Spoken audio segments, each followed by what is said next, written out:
মদ্গুণ শ্রুতিমাত্রেণ ময়ি সর্বগুহাশয়ে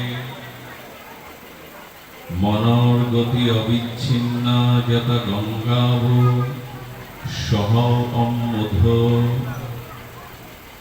লক্ষণাং ভক্তিযোগস্য নির্গণস্য হৃদহিতং অহৈতুক্য অব্যবহিতা চা ভক্তি পুরুষোত্তম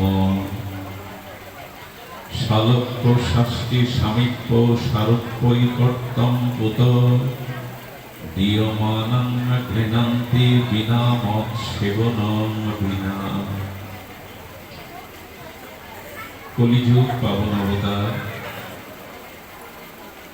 পরম প্রেমময় প্রেম পরতত্ত্ব সীমা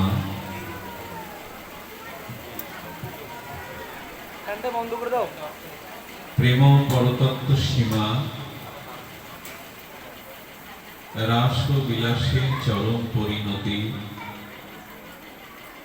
প্রেম বিবর্ত বিলাস শ্রীমূর্তি পরম কারণ্য ঘন প্রেম ঘন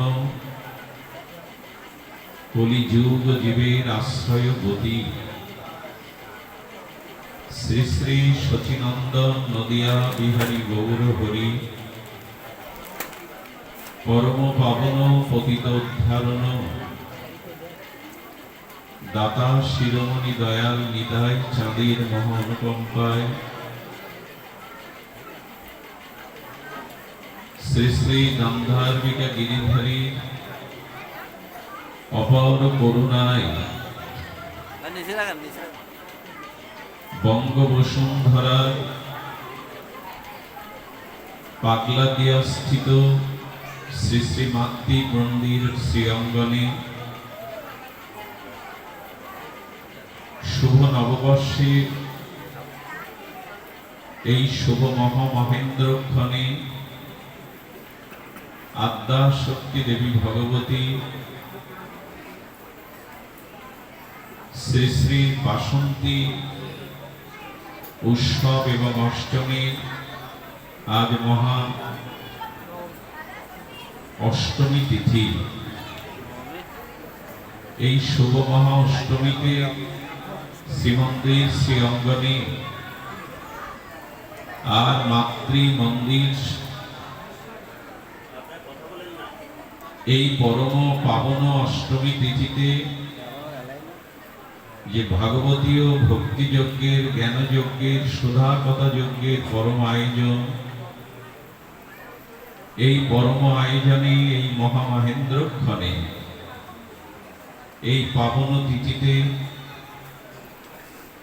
হরিকথা সুধা যজ্ঞের শুভারম্ভে অস্মাদীয় পরম আরাধ্য জীবন ধন জীবন সর্বস্ব বন্দনীয় স্মরণীয় পূজনীয় রাতুল আতুল শ্রী শিল গুরু মহারাজের পাবন পদারবিন্দে পরার্থ কোটি দণ্ডবৎ প্রণতি।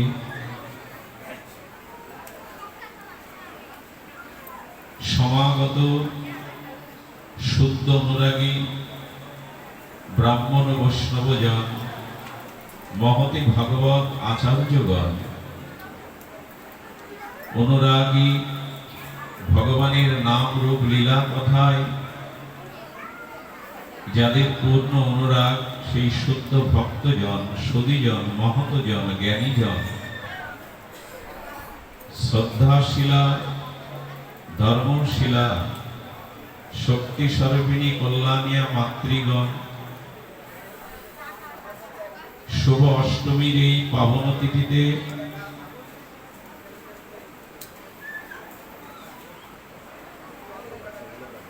সকল ভক্ত চরণে দিন অতি দিনের সশ্রদ্ধ দণ্ডবৎ প্রণতি।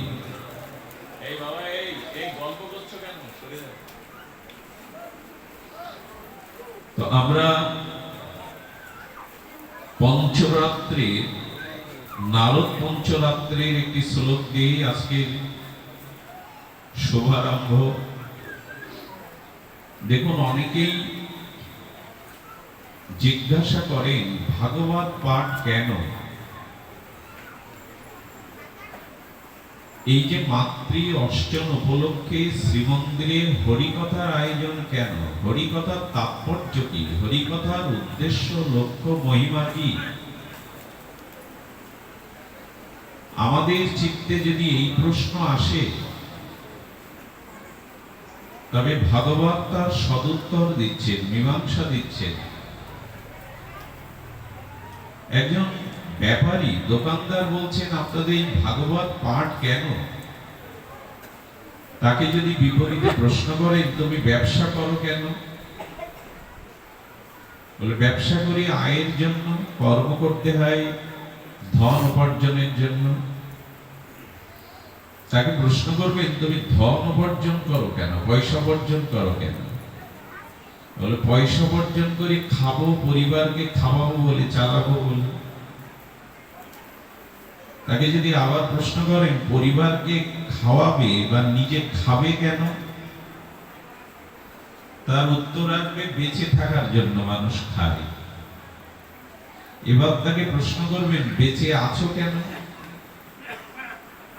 পৃথিবীতে ৯৯% মানুষ এই উত্তর সহসা দিতে পারবে না। তুমি ব্যবসা করছো ধন উপার্জনের জন্য, ধনের প্রয়োজন, অর্থের প্রয়োজন কেন? না, সংসার যাত্রা নির্বাহের জন্য, খেতে গেলে, খাওয়াতে গেলে ধন প্রয়োজন। তো মানুষ খায় কেন, খাওয়াই কেন? বেঁচে থাকার জন্য। বেঁচে আছি কেন, এই প্রশ্নের মীমাংসা এখনো সকলের জীবনে আসেনি। বেঁচে আছি কেন, এই প্রশ্নের উত্তর খোঁজার জন্যই হলো শ্রীমদ্ ভাগবত আর সাধন বাস্তবন। বেঁচে আছি কেন? বেঁচে থাকার মৌলিক কারণ কি? বেঁচে আছি কেন? এই জন্য ভাগবত বললেন, জীবনের মূল লক্ষ্য, উদ্দেশ্য বা জীবনের গতিপথ নির্ধারণের জন্য, লক্ষ্যে পৌঁছানোর জন্য সাধুমুখে হরিকথা শুনতে হবে। ধ্যান দিয়ে শুনুন। রেল স্টেশনে কাউন্টারে টাকা দিয়ে বলুন, আমাকে টিকিট দিন। তো টিকিট মাস্টার বলবেন, কোন স্টেশনের টিকিট চাই? তো উনি বলবেন, যদি বলেন যে কোনো স্টেশনের টিকিট দিয়ে দিন। যে কোনো স্টেশন হয় কি? টিকিট দেবে কি? আপনি জীবনে মনুষ্য জন্ম নিয়ে এসেছেন, আপনার জীবনের লক্ষ্য কি? কোথায় যেতে চান আপনি? এর সদুত্তর, এর মীমাংসার জন্য ভাগবতে আসতে হয়। ভাগবতীয় তত্ত্ব জ্ঞান অন্বেষণ করে, শ্রবণ করে, অধিকত অনুভূতিতে আসতে হয় জীবনের লক্ষ্য কি। খুব পরিতাপের বিষয় কি জানেন? মানুষ এখন শীতল ঘর তৈরি করছে, ঠান্ডা ফ্রিজ তৈরি করছে। কেন জানেন? এই বর্তমান পৃথিবীতে যাতে সবজিগুলো নষ্ট না হয়, ফলগুলো নষ্ট না হয়, পচনশীল না হয়, তো যদি ঠান্ডা ঘরে ফ্রিজে রেখে সবজি আর বস্তুগুলো বিনষ্ট না করা হয়, তাহলে তার দ্বারা মানুষের খাদ্য অভাব দূর হবে। আলু, পটল, ফুল সবজি পচে যাবে বলে তার জন্য গবেষণা করে শীতল ঘর তৈরি করা হচ্ছে, অথচ মানুষগুলোর মনুষ্যত্ব নষ্ট হচ্ছে, মানুষের মানবতা নষ্ট হচ্ছে, তার সুরক্ষার ব্যবস্থা বিজ্ঞান করছে না। আলু পটল পচে যাওয়ার জন্য ঠান্ডা ঘর, সবজিগুলো যাতে নষ্ট না হয়, বীজগুলো যাতে নষ্ট না হয়, তার গবেষণা, সুরক্ষা করা হচ্ছে। অথচ মানুষের মনুষ্যত্ব, বিবেক, বিচার নষ্ট হওয়ার জন্য, সেটি সুরক্ষার জন্য, মানবিকতা, মনুষ্যের জন্য একমাত্র উপায় হলো সাধু সঙ্গে ভাগবত কথা শ্রবণ। মানুষের মনুষ্যত্ব নষ্ট হয় না।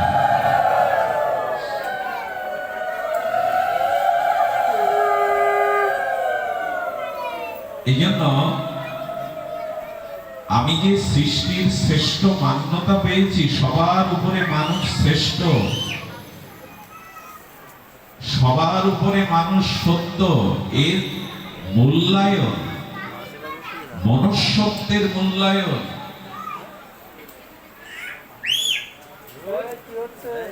এগুলি একমাত্র সাধু সঙ্গে হরিকথা শ্রবণের মাধ্যমে মানুষের বিবেক, বিচার, লক্ষ্য স্থির হয়।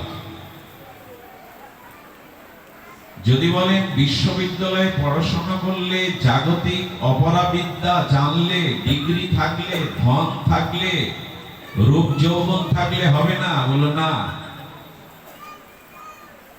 বিশ্ববিদ্যালয়ে আপনি বিদ্যা অর্জন করতে পারেন,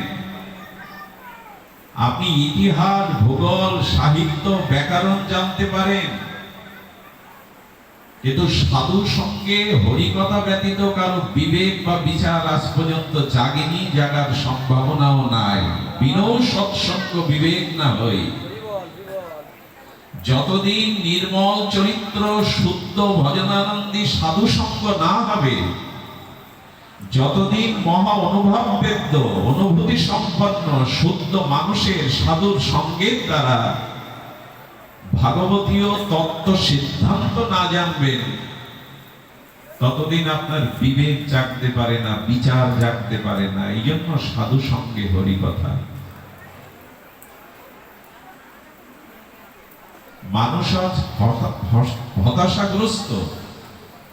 প্রায়শ দেখবেন স্ত্রী, পুত্র, কন্যা, বৃত্ত, বৈভব, মান, মর্যাদা, ডাক্তার, ইঞ্জিনিয়ার, উপাধি, পদপদ, কিন্তু কোথায় যেন সে নিজেকে প্রশ্ন করে, মানসিক শান্তি তো পাচ্ছি না। ধন আছে, বিদ্যা আছে, পদ আছে, প্রতিষ্ঠা আছে, উপাধি আছে, সুন্দরী রমণী ঘরে আছে, অথচ দেখবেন সে সুন্দর করে হাসতে ভুলে গেছে। মনের যে সন্তোষ, মনের যে স্বাভাবিক যে সন্তোষ, এটা তার মধ্যে কাজ হচ্ছে না।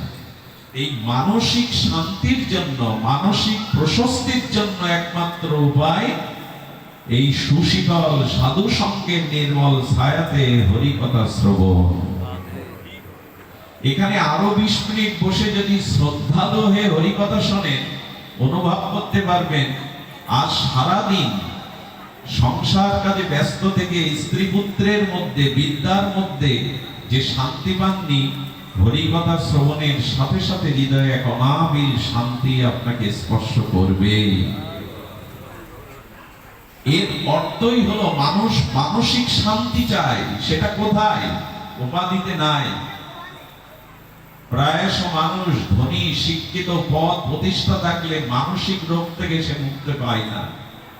একটা মানসিক রোগ সবাইকে ঘিরে ধরেছে।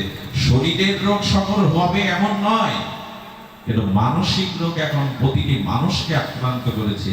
এই মানসিক অবসদা, মানসিক অসন্তোষকে দূর করবার জন্য মঙ্গলময় ভাগবত শ্রবণ একমাত্র উপায়। এই জন্য শাস্ত্র নির্দেশ করেছেন হরিকথা শ্রবণ করতে হবে। আমার এক মহতের কথা মনে পড়লো, আজকাল প্রায় যানজট শহরে, লোক কোলাহল, লোকারণ্য শহরে দেখবেন ওভারব্রিজের পরিকল্পনা সরকার নিয়েছে, হচ্ছে সেটা, হয় না? আচ্ছা, ব্যস্ত সমস্ত রোড দিয়ে যেতে গেলে কত বিড়ম্বনায় পড়তে হয় কিনা, জামের মধ্যে পড়তে হয় কিনা, কোলাহলের মধ্যে পড়তে হয় কিনা। এই যে সময়ের অপচয়, এই যে মানুষের গন্তব্য পৌঁছাতে বিলম্ব, একটা মানসিক অস্বস্তির মধ্যে রাস্তায় আটকে যেতে হয়। সেজন্য সরকার কি করে, ওভারব্রিজ তৈরি করে, ওখানে পেছনেও আসা যায়, সামনেও যাওয়া যায়, দ্রুত লক্ষ্যে পৌঁছানো যায়। সেই মহাত্মা একটু আনন্দ করে, একটু রসিক ভাবনা নিয়ে বলছেন, ভাগবত পাঠ হলো ওভারব্রিজের মতো। যারা হরিকথা শ্রবণ করে, সংসারের পথটা বড় কোলাহল, অভাব, অনটন, অশান্তি, মনের মতো কিছু না পাওয়া, সংসারে রোগ শোক জ্বালা মাথা, কত ভিড়, এর মধ্যে লক্ষ্যে পৌঁছানো সহজ নাই। সংসার পথে যারা নেমেছে বড় কোলাহল, বড় অশান্তি। এই জন্য ভাগবত বললেন, ভাগবত শ্রবণ যদি করো এটা ওভার ব্রিজের মতো, খুব দ্রুত পৌঁছাতে পারবে, বিনা কোলাহল বিনা ভিড়ে পৌঁছাতে পারবে, এটা ওভার ব্রিজের মতো। এখানে এসো, হরি কথা শ্রবণ করো, তাহলে তোমার পথ পরিষ্কার হবে, তুমি তোমার লক্ষ্য পথেই পৌঁছাতে পারবে। আর ভগবানের কথা শুনলেন না, মনে পড়া শান্তি এলো। কারণ আত্মার খাদ্য একমাত্র হরিনাম, হরি কথা, প্রেম ভক্তি হলো আত্মার খাদ্য। দেহের খাদ্য দিতে হবে, জল অন্ন শাকসবজি দেহকে না দিয়ে দেহ পুষ্টি হবে না, দেহের চলৎ শক্তি জীবনী শক্তি হারিয়ে যাবে। এটা আত্মারও তো একটা খাদ্য চাই। সেই আত্মার একমাত্র পরিপূরক পরিতোষক খাদ্য হলো সাধুর সঙ্গে হরি কথা, ভগবত কথাই হলো আত্মার খাদ্য। দেখুন, তার একটা প্রমাণ হলো, এখানে কিন্তু আপনাদের দেহ সুখের কোনো ব্যবস্থা নাই। আছে কি? মাটিতে বসতে হয়েছে, ডাক্তারবাবু বসেছে, এরা বড় বড় চাকরি বাকরি করে, কত স্বনামধন্য ব্যক্তি এসছে, কিন্তু তার জন্য আলাদা ব্যবস্থা ভিআইপি নাই, তারা ভূমিতে বসেছে। ঘরমগ্ন হয়ে বিন্দু বিন্দু ঘাম ঝরছে, এখানে বসে যদি কারো জল পিপাসাও লাগে তবু সে তৃষ্ণার কথা কাউকে বলতে পারছে না। সেই আয়োজনও আমরা এখানে স্বভাবত রাখি না। আচ্ছা, এখানে এক কাপ চা, একটু বিস্কুট, একটু সমাদর, একটু অভ্যর্থনা আপনাদের করা হচ্ছে না। এই রাত্রে যানবাহন পাবেন কিনা জানি না, কত দূরে ফিরে যেতে হবে। যদি বলি এত কাই ক্লেশ স্বীকার করে সবকিছু পথ প্রতিষ্ঠা ত্যাগ করে এখানে বসেছেন কেন? এখানে তো আপনার দেহ সুখ, অভ্যর্থনা, আরামায়েশের ব্যবস্থা নেই,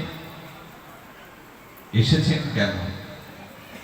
এই প্রশ্নের একমাত্র উত্তর, সারা দিন, সারা বছর, সারা মাস দেহের সুখ করেছি, দেহের ভোগ সুখ করেছি, তাতে প্রকৃত শান্তি পাইনি। তাই আজ দেহ সুখ জলাঞ্জলি দিয়ে আত্মার সুখের জন্য এখানে এসেছি, আত্মার পোষণের জন্য এসেছি। এখানে সব ব্যবস্থা আত্মার জন্য, দেহের জন্য নয়। কত মানুষ রাস্তায় দাঁড়িয়ে হরি কথা শোনে, তার মানে দেহের ব্যবস্থা এখানে না, এখানে আছে মানসিক শান্তির ব্যবস্থা, আত্ম কল্যাণের ব্যবস্থা। এই জন্য হরিকথা হলো আত্মার প্রসন্নতার বিষয়। খুব মার্মিক একটা শ্লোক এখানে উচ্চারিত হয়েছে, মদ গুণ শ্রুতি মাত্রে নময়ী সর্বভাষায়। কি অভূতপূর্ব! মনর গতি অবিচ্ছিন্ন যথা গঙ্গাব অম্বুদ সহ অম্বুধা। তার মানে নদীর থেকে সাগরের দূরত্ব বহু অন্তর, বহু দূর, কিন্তু নদীর স্বভাব কেমন জানেন? স্রোতস্বিনী নদী, তরঙ্গায়িত উর্মিমালায়, সমস্ত প্রতিকূল বাধা পেরিয়ে সমুদ্রে তাকে মিশতে হবেই হবে। কোথায় সমুদ্র, কোথায় নদী, কিন্তু কিসের এক অমোঘ টানে সমস্ত প্রতিকূলতা বাধা অপেক্ষা করে নদী সাগরে যাবেই, তা না হলে নদীর শান্তি নাই। তেমনি হরিকথা সাধুমুখে যখন আপনার কর্মে প্রবেশ করলো, সেই অনাদি জন্মের, অনাদি জন্ম জন্মান্তরের যে কুসংস্কার, যে কামনা বাসনা, যা আপনাকে ভগবানের চরণে বাধা হয়ে, বাদ হয়ে দাঁড়িয়েছিল, হরিকথা কানে যাওয়ার সাথে সাথে নদী যেমন সমস্ত প্রতিকূলতাকে এড়িয়ে সাগরে চলে যায়, হরিকথা কর্ণে যাওয়ার সাথে সাথে মনের গতিটা সংসারের দিকে না গিয়ে গোবিন্দের দিকে, ভগবানের চরণের দিকে চলে যায়। মনোর গতি অবিচ্ছিন্ন, অবিচ্ছিন্ন গতিতে ছুটে যায়, বাধা মানে না। দেখবেন হরিকথা শ্রবণ যাদের একবার, মা একবার দাও, উলুধ্বনি একবার দিও ভাগবতে, লিখবেন যারা হরিকথা শোনা অভ্যাস, রাধারানী বলেন ভিক্ষুম চরতি। রাধারানী বলেছেন যারা হরিকথা শোনে এতে সর্বনাশ হয়। রাধারানী বললেন সাকৃত দদন বিপ্রুট। লীলা কথা পীযূষ দ্বন্দ্ব ধর্ম বিনষ্টা। রাধারানী ব্যাজস্তুতিতে নিন্দার ছলে স্তুতি করছেন গোবিন্দ গুণগাথা। বলে শোনো, হরিকথা যদি সাধু মুখে কারো কানে যায় তার ধর্ম নষ্ট হবে। বাবা, ধর্ম নষ্ট হবে এখানে হরিকথা শুনলে? রাধারানী বলছেন, হ্যাঁ, কি ধর্ম জানো? স্বামীর স্ত্রীর প্রতি যে মোহ আসক্তি, ওটা নষ্ট হবে হরিকথা শুনলে। স্ত্রীর স্বামীর প্রতি যে অতিরিক্ত মোহ, এগুলি নষ্ট হবে। ভিক্ষম চরতি, যে হরিকথা শুনবে তার সর্বনাশ হবে, মানে সে ভিখারি হয়ে যাবে। বলে ভিখারি মানে যাকে দেখবে নত হবে, হাত জোড় করবে, পায়ের ধুলো নেবে, সে যেন কাঙাল। অভিমান শূন্য এসে যাকে দেখবে তাকে নিজের উত্তম ভেবে তার কাছে করুণা চাইবে, ভিক্ষা চাইবে। ভিক্ষুক চর্যা বললো কেন জানেন? কাঁধে একটা ব্যাগ ঝুলানো থাকে তাদের, আর ধুলোগুলো কুড়িয়ে নিয়ে বেড়ায়, আশীর্বাদ গুলো ভিখারি তো কুড়ায়, কাঙালি তো কুড়ায়। আর বলছেন হরিকথা শুনলে সে পাখি হয়ে যায়, দুটো পাক না গজায়। গজায় কেন? বলো যেখানে হরিকথা সেখানে সে যাবেই। যেখানে যেখানে বৃন্দাবন, নবদ্বীপ ধাম, সাধু সঙ্গ, হরিকথা, তাকে ওখানে যেতেই হবে, যেন পাখা গজায়। এই জন্য রাধারানী নিন্দা না, নিন্দার ছলে, এতে ব্যাজস্তুতি বলে, নিন্দার ছলে স্তুতি করছেন। হরিকথা শুনলে তার জাগতিক ধর্ম বিনষ্ট হবে। জাগতিক ধর্ম মানে দেহের প্রতি, সংসারের প্রতি, রূপের প্রতি যে মোহ আমাদের জীবনকে নষ্ট করে, বিফল করে, অসফল করে, এই মোহগুলি ভাগবত নষ্ট করে দেয়। তার সব থেকে প্রমাণ এখানে। এখানে নারী পুরুষ একই অবস্থানে বসেছেন, কিন্তু যতক্ষণ হরিকথা দেখবেন কারো মনের মধ্যে কোনো বিকার আসার সম্ভাবনা নাই। এটাই সব থেকে বড় প্রমাণ। হরিকথা মানুষের বিকারকে দূর করে, কামনা বাসনাকে দূর করে, তাকে বিশুদ্ধ করে দেয়। এই জন্য শাস্ত্রে বলেছেন, শ্লোকটি আমার বড় মর্মার্থে, বড় অনুভববেদ্য শ্লোক। স ধর্মংস অনুষ্ঠিত পুংসান বিশ্বাস কিন কথা সুজা ন উৎপাদায় যদি রতি শ্রম এবহি কেবলম। পরমহংস কুলতিলক, পরমহংস শিরোমণি, আজন্ম ব্রহ্মচারী, মায়ামুক্ত তুরীয় তত্ত্ব শ্রীল সুখদেব গোস্বামী বলছে,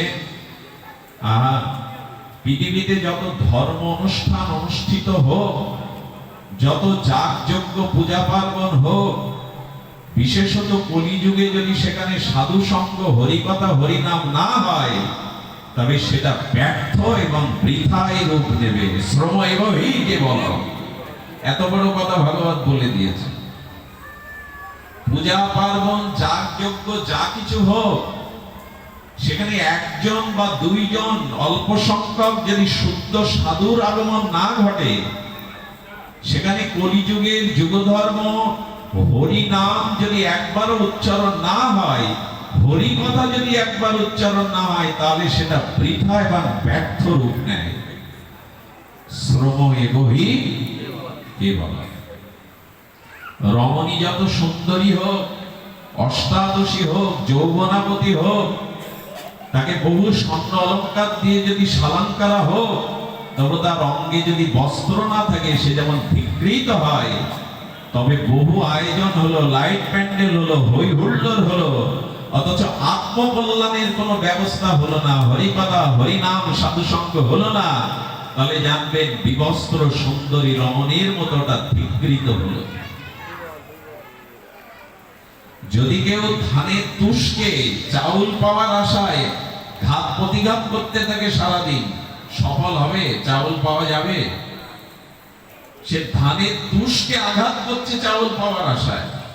তো হরিকথা, হরিনাম, সাধু সঙ্গ বাদ দিয়ে যারা ধর্ম অনুষ্ঠানাদি করছে, সেখানেও প্রয়াস বাহ্যিক হই হুল্লোড় হলো বটে, কিন্তু আত্মার কোন কল্যাণ, উদ্ধারের কোন পথ আমরা পেলাম না। এই জন্য হাজার বছর ধরে নৈমিষারণ্যে যে ঋষিরা যজ্ঞ করছিলেন, যজ্ঞের হোমের দ্বারা গাটা তামাটে হয়ে গেছে, চুলগুলো জট পড়ে গেছে, কিন্তু এখনো মানসিক শান্তি পায়নি। যখন ছিল সুতমুনি এসে উদয় হলো, তখন বললেন, মণিবর, অনেক দিনের খরার পরে বৃষ্টি আসলে যেমন হয়, আপনার মতো ভাগবত আসার সাথে সাথে আমাদের মনে মনে হয়েছে যে বহুদিন খরার পরে যেন বৃষ্টি এলো। আপনি হরি কথা শ্রবণ করিয়ে আমাদের সেই হৃদয়টা শীতল করুন। হাজার বছরের যজ্ঞ করে যে শান্তি পায়নি, সুখদেবের সুতমুনির শ্রীমুখে হরি কথা শুনে ঋষিরা পরমানন্দ পেল। দেখবেন এইখানে যে পরিবেশ তৈরি হয়, অন্য কোন অনুষ্ঠানে এই জাতীয় শান্ত পরিবেশ, একমাত্র ভাগবতে যে পরিবেশটা শান্ত থাকে, কারণ এখানে তো শুধু কথা, বাজি বাজনা নাই, বাঁশি বাজবে না, নাচবে না, শুধুমাত্র ভাগবতীয় দিব্য অনির্বচনীয় কিছু শব্দ। শুধুমাত্র মুখের কথা এখন মানুষের মনোরঞ্জন হয়। একটা ফিল্মের গানের জন্য 300 জন মিউজিশিয়ান লাগে, 150 জন শুধু বেহালা বাজায়। সেই গান বাজারে পপুলার হলে 2-4 দিন পরে আবার তার আবেদন থেমে যায়, যায় কি না? 300 জন মিলে মিউজিক সেট করে একটা গান তৈরি করলো, কিছুদিন চললো বটে, কিন্তু তার আবেদন কিছুদিনের মধ্যে ম্লান হয়ে যায়। কিন্তু আজ পর্যন্ত কেউ বলতে পারবে না হরি নাম আর হরি কথা আমার কাছে একঘেয়েমি লেগেছে, আমার কাছে এটা পুরাতন মনে হয়েছে, আমার কাছে এটা ভালো লাগার তত্ত্ব হয়নি। এই কথা কেউ বলে না, কারণ ভগবান অনন্ত আর তার গুণ ও লীলা অনন্ত। ভগবান যেমন অনন্ত অসীম বিভু, তার গুণ মহিমা তেমনি অনন্ত বিভু। আসুন আমরা মনোযোগ দিয়ে সেই হরি কথা শুনে। আমি এতক্ষণ ভূমিকা অবস্থান করছিলাম যাতে ভাগবতী পরিবেশ সৃষ্টি হয়। আর এর প্রথমেই এই শ্লোকটি এসেছে, মদ গুণ শ্রুতি মাত্রে, আমার গুণগাথা শ্রবণ করো। শ্রুতি মানে শ্রবণ করো। সর্বগুহাশয়ে, হৃদয়ে যদি আমার কথা যাই গো, মনর গতি অবিচ্ছিন্ন, তোমার অবিচ্ছিন্ন গতিতে মনের গতি গোবিন্দের দিকে যাবে। আর কি বলেছেন? লক্ষণাং ভক্তি জগস্য নির্গণস্য হৃদয়ভূতম, আহা অহিতুক্যবহিতা চা ভক্তি পুরুষোত্তমে। দেখুন, আপনাদের কাছে বিশেষ নিবেদন, কথাটি ধ্যান দেওয়ার জন্য মনোযোগ, এই হরি কথার দিকে মনোযোগ দেওয়ার জন্য বিশেষ অনুরোধ করছে এই কথাটি। লক্ষণাং ভক্তি জগস্য, প্রেম ভক্তি করে করে আমরা প্রায়শ বারবার বলছি একমাত্র উপায় ভক্তি, একমাত্র উপায় প্রেম। তো প্রেম ভক্তি তত্ত্বটি কি? প্রেম ভক্তি কিরূপ আকার, কি তার স্বরূপ, কি তার মহিমা? প্রেম ভক্তি কাকে বলে? ভক্তি না হলে হবে না, প্রেম না হলে কোনো কিছুতেই গোবিন্দ পাওয়া যাবে না। বিনা প্রেম সে নাহি মিলে নন্দলালা। সেই প্রেম ভক্তির লক্ষণ কি? দই জমানো দধি আর জমানো চুন, দুটো মাটির পাত্রে চুন, মানে যে চুন পানের সাথে খাওয়া হয়, ওই চুন গলিয়ে আর একটা পাত্রে রেখে দিয়েছেন, পাশে একটা দইয়ের পাত্র রেখেছেন। স্বরূপে দুটোই সাদা, দুটোই জমাট বাঁধা। দূর থেকে দেখলে বোঝা যাবে তো কোনটা দই কোনটা চুন? দূর থেকে দেখলে এটা সহজে স্বরূপে বোঝা যাবে না। তো আমরা যে যাগযজ্ঞ অনুষ্ঠান করছি, এই অনুষ্ঠানের মধ্যে ভক্তি কি রূপ, ভক্তির স্বরূপ কি, সেটি আমাদের জানতে হবে। দই ভেবে মুখে যদি আপনি সেই চুনের ভাণ্ড দেন, সেটা প্রতিক্রিয়া হবে কিনা? লবণের মিহিদানা আর চিনির মিহিদানা স্বচ্ছ কাচের পাত্রে দূর থেকে এক রকম দেখা যায়, কিন্তু জিহ্বা দিলে বোঝা যায় একটা লবণাক্ততা, একটা মিষ্টতা। তেমন ভক্তির লক্ষণ নির্ণয় করছেন এখানে। লক্ষণাং ভক্তি জগস্য, কি সেই ভক্তি, তার লক্ষণ কি? নির্গণস্য হৃদয়ভূতম, খুব মার্মিক কথা, আমি আগেই হাত জোর করে বলেছি, একটু ধ্যান দিয়ে শুনতে হবে।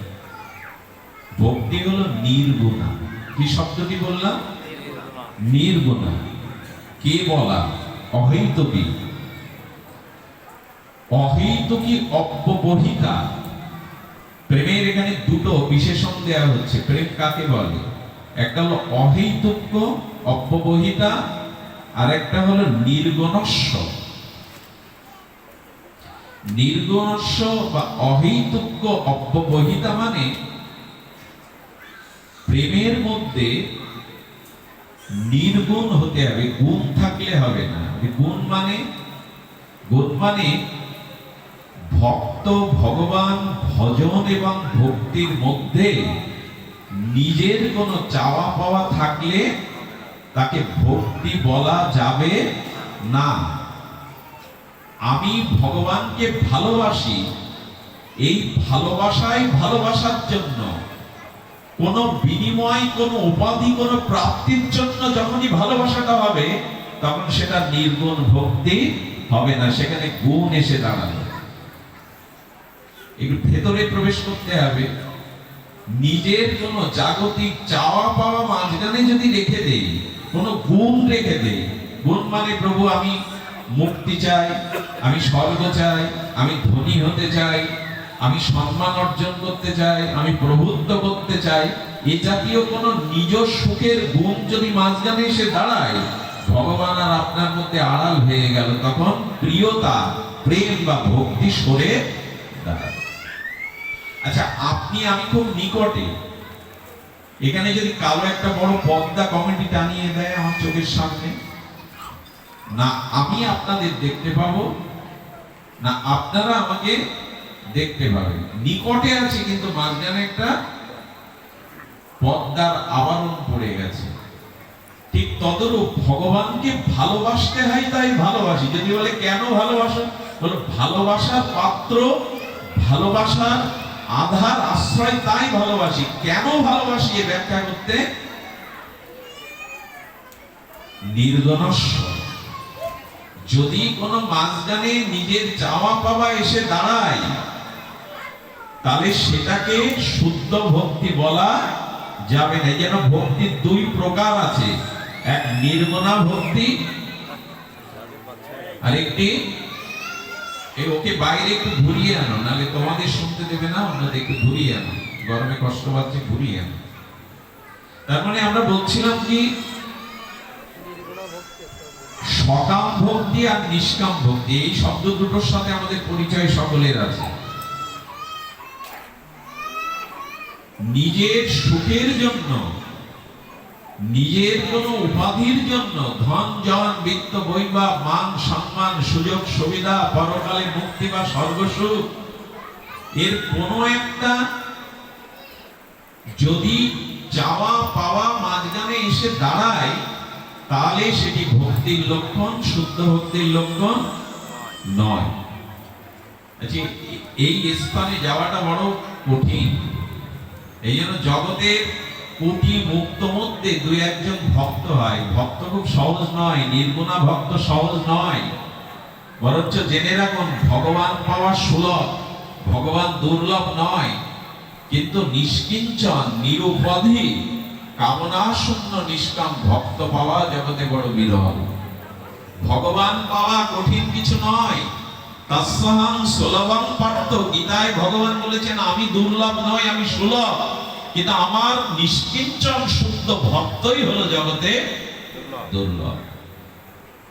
ভগবানকে ডেকে যদি বলেন ভগবান আমাকে প্রেম দিন, ভক্তি দিন, খবরদার ভগবানের কাছে এটা চাইবেন না, কোনোদিন পাবেন না।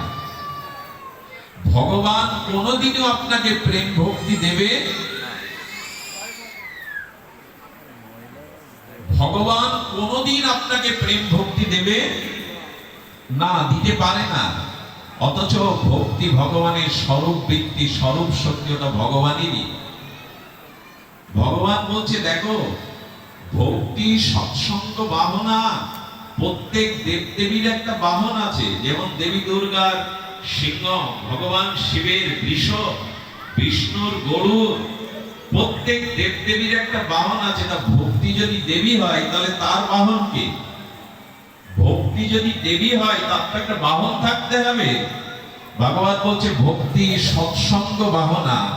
যদি ভক্তি লাভ করতে চাও তাহলে ভক্তই তোমাকে ভক্তি দেবে। কারণ গোবিন্দ বলেছেন, সমস্ত শাস্ত্র মহাজন বলেছেন আমি প্রেমের কাঙাল। গোবিন্দ কি বলছেন? আমি প্রেমের ভিখারি। আচ্ছা, ভিখারির কাছে ভিক্ষা চাইলে সে দেয় তো? ভিখারির কাছে ভিক্ষা চাইলে দেবে সে আপনাকে? দেবে না। তা গোবিন্দ বলছেন আমি প্রেমের কাঙাল, ভগবান বলছে আমি প্রেমের ভিখারি। আমার কাছে চাইছে কেন ভিখারির কাছে? বলে প্রভু তাহলে প্রেমের মহাজনকে বলে দিন।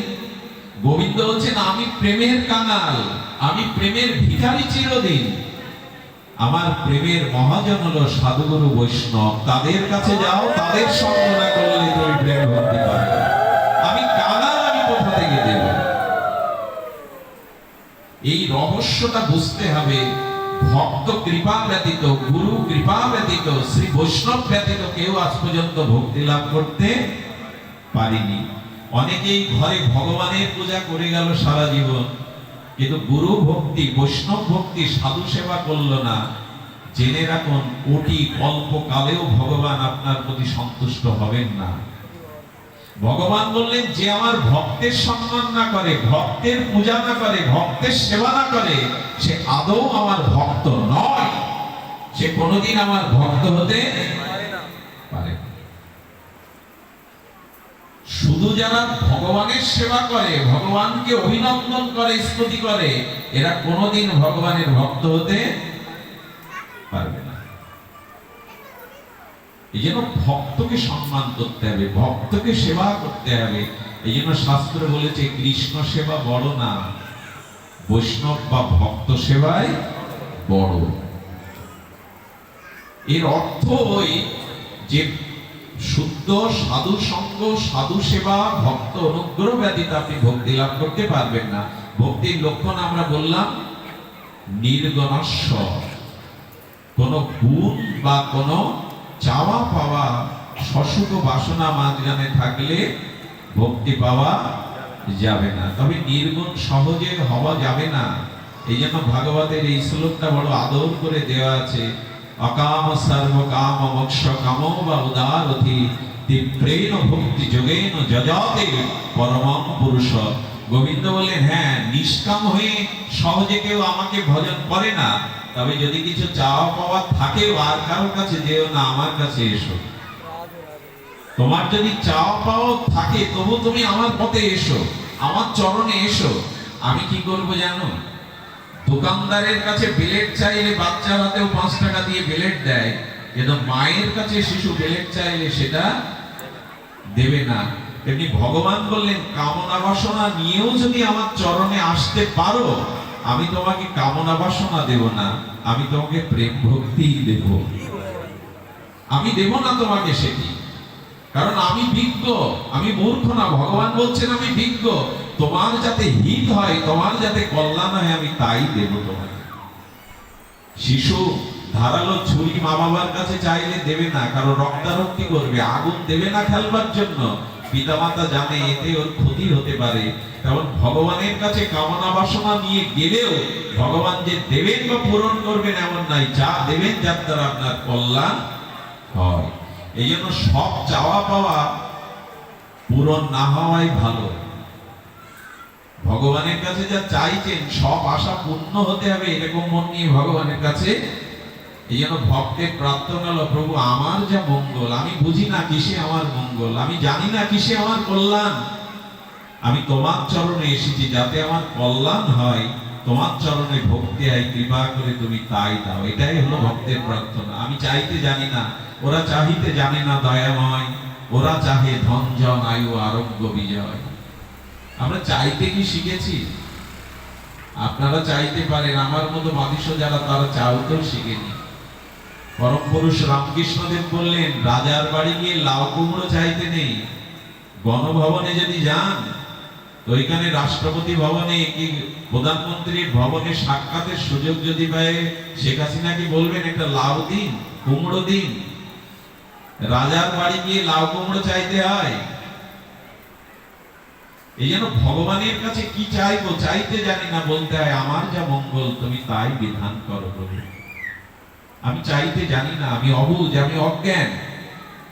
এই হলো প্রার্থনা। দেখি নাই কিছু, বুঝি নাই কিছু, দাও হে দেখায়ে বোঝায়। কবি বলেছেন আমি দেখি নাই কিছু, এই অনন্ত বিশ্ব ব্রহ্মাণ্ডকে কতটুকু দেখেছি আমি, কতটুকু জেনেছি জ্ঞান বা তত্ত্ব। এই জন্য আমার নয়নে কাপড় দিয়ে মোহের কাপড় বাঁধা। কবি এই জন্য দেখি নাই কিছু, বুঝি নাই কিছু, দাও হে দেখায়ে বোঝায়। জানিয়ে দাও, বুঝিয়ে দাও। আমরা বেশি তত্ত্ব কথায় যাব না। আর বললেন অহেতুক, কোনো হেতু নিয়ে যেন ভগবানের কাছে ভজনে না প্রবিষ্ট হই, কোনো হেতু না নিয়ে। তাহলেই সেটা ভক্তি পুরুষোত্তমে, তখনই সেটা ভক্তি হবে। তবে এই জায়গায় সহজে আমরা আসতে পারি না। আমি গত বছর কি তার আগের বছর বলেছিলাম, কাশীতে গিয়ে একজন মনে করেছেন ভগবান শঙ্করকে ওম নমঃ শিবায় বলে বিল্লপত্র দিলেই আশুতোষ সন্তুষ্ট, উনি বর দিয়ে দেন। সত্যিই তাই, আশুতোষ যাকে তাকে সামান্যতে সন্তুষ্ট বর দিয়ে উনি প্রণাম করেছেন, বেলপাতা চড়িয়েছেন, ওম নমঃ শিবায় যেই বলেছেন ভগবান প্রকট হয়েছেন শঙ্কর। বলে কি বর চাই? বলে প্রভু আমার তিনটে দরকার। আমি একে তো অন্ধ, তারপরে আমার সারা শরীরে রোগ, আর আমি নির্ধনী, ধন নেই, আমার তিনটেই চাই। শিব ঠাকুর এসে বললেন দণ্ডবাদ করলে একবার, নমঃ শিবায় বললে একবার, আর চাওয়ার বেলা তিনটে। আমি একটাই দেব, তাড়াতাড়ি চেয়ে নাও। বলে প্রভু দরকার তিনটে। বললো তাহলে আমি চললাম। এক দণ্ডবাদ, এক প্রণাম, এক নমঃ শিবায়, তাতে তিনটে চাইছো, একটাই চাও না হলে চলো। বলে দাঁড়ান প্রভু দাঁড়ান। ও মনে মনে একটু বুদ্ধি কাটিয়ে বলছে তাহলে এই একটাই দিন। কি চাই? আমার নাতনি অন্নপ্রাশনে সোনার থালে সে অন্ন খাচ্ছে, এই দৃশ্য দেখে যেন মরতে পারে। শিব ঠাকুর মাথায় দিয়ে বললেন বলিহারি বেটা তোর বুদ্ধি, তুই তো দিন অন করে নিলি। মানে আমার নাতনি, তার মানে আয়ু দরকার, সোনার থালে খাচ্ছে মানে সম্পদ দরকার, আর দেখতে গেলে চোখ। শিব ঠাকুর বলে বলিহারি বুদ্ধি তোর বাবা, তুই একের মধ্যেই দিন চেয়ে দিলি। আমাদের দুর্দশা, সামান্য পূজা পার্বণ যাই করি ভগবানের চরণে, যাই কিছু তুলসী দেই, চাওয়ার লিস্ট পুরাই না। আর সব থেকে বড় দুর্দশা কি জানেন? ভগবান দেবদেবী সামনে এসে আমাদের এইটা কখনো মনে আনবে না, প্রভু অমুকের হচ্ছে আমার হচ্ছে না কেন? কি জাতীয় দুর্দশা হলে মানুষ ভগবানের সামনে এইগুলোই বলে, ডাক্তার বাবু সব হচ্ছে আমার হচ্ছে না কেন?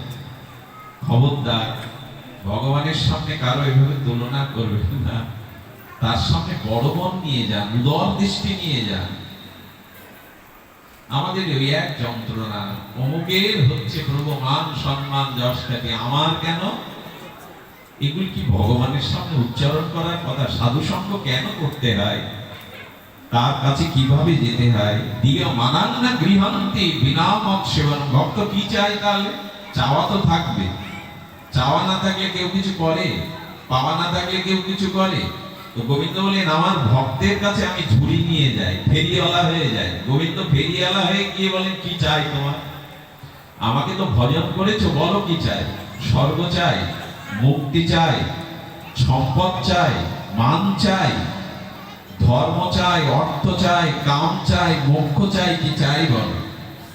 ভক্ত হাত জোড় করে গোবিন্দের দিকে সজল নয়নে বলছেন ঝুড়ি নিয়ে ফিরিয়ে যাও। যদি দিতে কিছু এসে থাকো এই দাও। কোনো কিছু চাই না, বিনিময় শুধু তোমাকে ভালোবাসতে চাই, তোমাকে সেবা করতে চাই। দিও মানান না গৃহান্তি বিনা মত সেবনং বিনা। আমি মুক্তি, মোক্ষ, ইহকাল পরকালের নিজের কোনো সুখ চাই না, যেন তোমাকে সেবা করতে পারি। দিও মানান না গৃহান্তি বিনা মত সেবনং বিনা। তোমার সেবা বিঘ্ন আমি জগতে কিছু চাই। যদি এমন করে কেউ বলতে পারে তাহলে জানবেন আর কিছু পাওয়ার আপনার বাকি নাই। ভগবান যার হয়ে যায় তার আর কি বাকি থাকে গো? দেখুন আমি গতদিন কোথায় যেন প্রসঙ্গটা উল্লেখ করেছিলাম, বৃষ্টি হলে চারিদিক দিয়ে জল গড়িয়ে গড়িয়ে কোথায় দাঁড়ায়? পুষ্করণীতে, কোনো গর্তে, এই তো, বা নদীতে। তো আপনি যদি ভক্ত হতে পারেন, ভগবানের শুদ্ধ ভক্তির অধিকারী হতে পারেন, তাহলে পৃথিবীর সব চাওয়া এসে আপনাদের জুটবে। কথাটা আবার বলি, বৃষ্টির জলধারা সমান্তরাল জায়গায় দাঁড়ায় না, গড়িয়ে গড়িয়ে যেখানে গর্ত পুষ্করণী সব নদ নদীতে গিয়ে মিশে। তো আপনি যদি শুদ্ধ ভক্ত হতে পারেন, ভগবান বললেন সমস্ত জগতের চাওয়া পাওয়া তাতে এসে মিশবে, চাওয়ার প্রয়োজন নাই। দীয়মানাং গৃহ্ণন্তি বিনা মত সেবন বিনা। শুধু ভক্তগণ, ব্রহ্মাজির এটি ব্রজের তত্ত্ব বলেই আমরা পাঠের মধ্যম অংশ থেকে বিশ্রাম অঙ্কের দিকে বা বিশ্রামের দিকে যাব। দেখুন, একটি শ্লোক বড় হৃদয়গ্রাহী। তত্ত্বেন অনুকম্পাং সুসমস্যমানা। এই শব্দটির উপর একটু সামান্য আলোচনা। দেখুন, অন্তরাত্মা, এই অন্তর মন আর আত্মা এক জিনিস নয়। অন্তর বা মন বা চিত্ত আর আত্মা এক জিনিস নয়। আর চতুর্মুখ সৃষ্টিকর্তা ব্রহ্মা আর পরমাত্মা রূপ স্বয়ং ভগবান এক নয়। ব্রহ্ম আর ব্রহ্ম এরা এক নয়। মন আর আত্মা এই দুটো এক নয়। আমরা মাঝে মাঝে ঘুরিয়ে ফেলি কেমন জানেন? আত্মা খেতে চাচ্ছে, তো তোমরা নিষেধ করো কেন সাধুরা, এই দিদিকে এটা খেও না, ওটা খেও না। আত্মা জগতিক কোন বস্তু খায় না, অথচ মনের বা জিহ্বার লালসাটাকে আত্মার নামে চালিয়ে দিলাম। আত্মা খেতে চাইছে, অনেকেই দেখবেন এরকম বলে বসে, আত্মা যদি খেতে চায় তাকে তা না দেওয়াই পাপ। এত বড় পণ্ডিত যে সে বুঝে ফেলেছে আত্মা এইসব খায়। আত্মার খাদ্য সূক্ষ্মাতি সূক্ষ্ম ভগবান ভজন। আত্মা কোনো পদার্থ নয়। আত্মা অজর অমর চিন্ময় শাশ্বত সনাতন ভগবানের অংশ।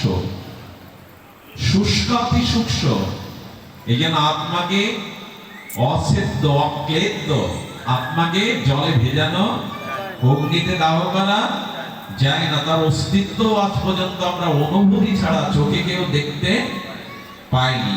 এই জন্য মন আর আত্মা এক নয়, ব্রহ্মা আর পরমাত্মা এক নয়।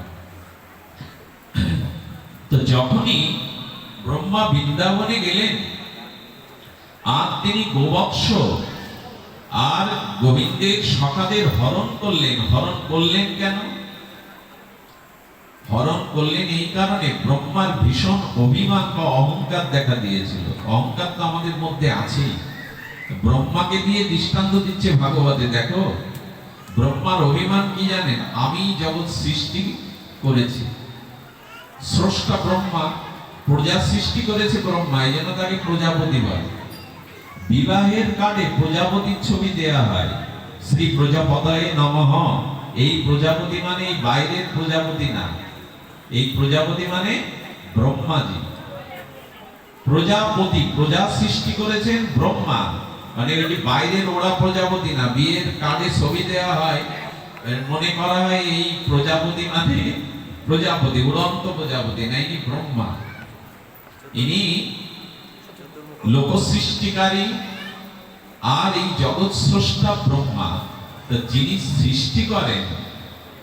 সৃষ্টি করেন তার একটা অভিমান থাকে, আমি করেছি। এটা সবখানে পাওয়া যায়। মন্দির কে করেছে? আমি করেছি। লাইব্রেরি কে করেছে? আমি করেছি।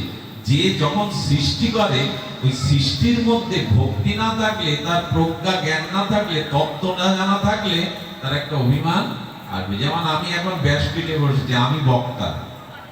যদি এই ভাব আমার মনে কিয়ৎ সময় আসে, তাহলে এই আসনটাকে আমি অপমান করলাম। যদি কখনো মনে হয় আমি বক্তা, আমি পণ্ডিত, আমি ব্যাখ্যাতা, তাহলে আসনের আমি অপব্যবহার করলাম, অসম্মান করলাম। কারণ আপনি সৃষ্টি করেছেন, তাই আপনি স্রষ্টা এমন ভাবা উচিত নয়। আচ্ছা, পিতামাতা রক্ত মাংসের পিণ্ড শরীরের তার সন্তান জন্মদানের জন্য রক্ত মাংস দিতে পারে, পিণ্ড শরীর দিতে পারে, আত্মা দিতে পারে পিতামাতা? পারে কি ডাক্তারবাবু? আত্মা দিতে পারে পিতামাতা? পারে না। আত্মাটা পিতামাতার কাছ থেকে আসে না, এটা ভগবানেরই চিত্তন অংশ। এই জন্য আমি এর পিতা, আমি ওকে সৃষ্টি করেছি, এ কথা অভিমান। অনেক স্বামী স্ত্রী নিঃসন্তান, তাই না? কত কত মানা চেনা করে, কত মেডিকেল চিকিৎসাদি নিয়েও তারা সন্তান লাভ করতে, কেন? পিতামাতা হলেই, স্বামী স্ত্রী হলেই তুমি সন্তানের পিতামাতা হবে, ক্ষমতা তোমার নাই। এই জন্য কোনো কিছু সৃষ্টি করলে সেখানে অভিমান রাখতে নাই, যেটা আমার দ্বারাই সম্পন্ন হয়েছে। এর পেছনে সর্বশক্তির একটা ক্রিয়া। এই জন্য ব্রহ্মার অভিমান এলো। অভিমান হচ্ছে গোবিন্দের একটা রীতি, কি জানেন? স্বয়ং পুরুষোত্তম অনাদিরাদি সর্বকারণের কারণ প্রেমময় শ্রী গোবিন্দের একটা নিয়ম হলো, কারো অহংকারকে উনি রেখে দিতে চান না। দেখবেন কারো মনে অহংকার এসেছে তো গোবিন্দ সেটা দূর করার জন্য ব্যস্ত। সেই ইন্দ্র মনে হোক, ব্রহ্মার মনে হোক, অহংকার এলেই গোবিন্দ দূর করে দেয়। আর এই জন্য ভাগবতে এলে, সাধু সঙ্গ এলে, ভজন করলে প্রথমে অহংকার দৌড়ায়। ব্রহ্মার অহংকার এলো, সমস্ত গো বৎস ধেনু আর সমস্ত রাখাল রূপী গোবিন্দের সখাদের হরণ করলেন। গোবিন্দ এবার বোঝাচ্ছেন, ব্রহ্মা তোমার অহংকার করার কিছু নেই, কারণ তুমি এদের সৃষ্টিও করনি, আমার প্রেরণা, আমার শক্তিতেই তুমি জগৎ সৃষ্টি করেছো। তার প্রমাণ দিতে গিয়ে, ব্রহ্মার অহংকার ভাঙতে গিয়ে গোবিন্দ পাশুনিটাও গোবিন্দ হলেন। রাখালদের হাতে গরুকে নিয়ন্ত্রণ করার যে লাঠি, ওটাও গোবিন্দ হয়ে গেল। লাঠি হলেন, কাবি হলেন, সমস্ত রাখাল হলেন। ব্রহ্মা সখাদেরকে আটকে রাখলেন 1 বছর, গোবিন্দ এদিকে সব যেভাবে ছিল সেইভাবে 1 বছর পরিচালনা করতে লাগলেন। ব্রহ্মাকে জানালেন, প্রকৃত সৃষ্টিকর্তা তুমি নও, আমি তোমার হৃদয়ে শক্তি প্রেরণা দিয়েই জগৎকে তোমার দ্বারা সৃষ্টি করেছি। ব্রহ্মার অভিমান দূর হলো কিনা? বলে ভেতরেও যাদের দেখছে, বাইরে। এটা পাশুনিও গোবিন্দ, এটা লাঠিও ভগবান। ব্রহ্মাকে চেনালেন। ব্রহ্মা তাকিয়ে দেখো, তোমার অভিমান অহংকার করার কিছু নেই। ব্রহ্মা তখন এই শ্লোকটি বলেছিলেন, তত্ত্বেন অনুকম্পাম সুসমীক্ষা মানব ভুঞ্জান এবার্ত কৃতম। অর্থাৎ ব্রহ্মা বলছেন, যখন আপনি তত্ত্ব জানবেন তখন আপনার কোনো কর্মে অভিমান বা সৃষ্টিতে অভিমান আসবে না। এই জন্য তত্ত্বেন অনুকম্পান, ভগবানের তত্ত্বের দিকে যদি তাকাতে পারেন তখনই কি হবে জানেন? তখন অনুকম্পা বা কৃপা আপনি লাভ করবেন। যতদিন তত্ত্বের দিকে না তাকাবেন ততদিন আপনার প্রতি কৃপা বর্ষণ। আর ব্রহ্মা তখন নত হয়ে চোখের জলে গোবিন্দকে বলতে লাগলো, প্রভু ক্ষমা করো, প্রভু ক্ষমা করো। ব্রহ্মার অভিমান, অর্থাৎ তত্ত্বের দিকে দৃষ্টি না দিলে আপনার কোনোদিন অভিমান, আর যতদিন অভিমান আছে ততদিন ভগবত ভক্তি, ভগবত প্রাপ্তি আদৌ সম্ভব নয়। বিদুর ভগবানকে পায় অভিমান শূন্যতার কারণে, কিন্তু দুর্যোধন কৃষ্ণকে সামনে পেয়েও পাওয়া হয় না অভিমানের কারণে। কথা বোঝা যায় কি? রাবণ এত বড় পণ্ডিত, এত বড় বেদাজ্ঞ, এত বড় তপস্বী, কিন্তু অভিমানের কারণে, অহংকারের কারণে রামকে কাছে পেয়েও তার ভগবান পাওয়া এলো না। কিন্তু লেখাপড়া না জানা, নিচু কুলে জন্মানো সবরই ভগবানকে পেল, সবরই গৃহে ভগবান উপস্থিত হল। ধ্যান দিন। আমার বলবার অভিপ্রায় হলো এই, যে তত্ত্বেন অনুকম্পাম সুসমীক্ষা মানা, তাকিয়ে দেখো, সুদৃষ্টিতে, জ্ঞানের দৃষ্টিতে তাকিয়ে দেখো, তার অনুকম্পার দিকে তাকিয়ে দেখো, সব কিছুর মধ্যে ভগবান। এই জন্য ভক্তি একটা আলাদা জিনিস। আমি এই কথাটি নূতন আলোচনার মধ্যে আনছি, আমি কখনো এই প্রসঙ্গটা আলোচনায় আনিনি। একটু লক্ষ্য করুন ভক্তিটা কেমন। যখন আপনি ভগবানের তত্ত্বটা জানলেন, অনুকম্পাটা, কৃপাটা জানলেন, তখন ভক্তির দৃষ্টিটা কি জানেন, যা কিছু দেখছেন সকল কিছু ভগবান ছাড়া দ্বিতীয় কোনো তত্ত্ব নাই। এগুলো হলো অদ্বয় তত্ত্ব। লাল চশমা চোখে দিয়ে কি দেখবেন, বাইরেটা সবই লাল। তো যখন ভগবানের তত্ত্বটা আপনি জেনে গেলেন, তখন দেখবেন আপনি যেদিকে দৃষ্টি দেখছেন সেখানে ভগবান ছাড়া দ্বিতীয় কোনো বস্তু। তো সবখানেই যদি ভগবানকে দেখেন, মন আর অন্যদিকে কোথায় যাবে? অভিমান আর আসবে কোথায়? অভিমান আসবে কি? আচ্ছা, একটা মাটির ঘটের মধ্যে আকাশ থাকে না, শূন্যস্থান থাকে। ঘরটা যদি ভেঙে দেন, ওই শূন্যস্থান আকাশটা কোথায় যায়?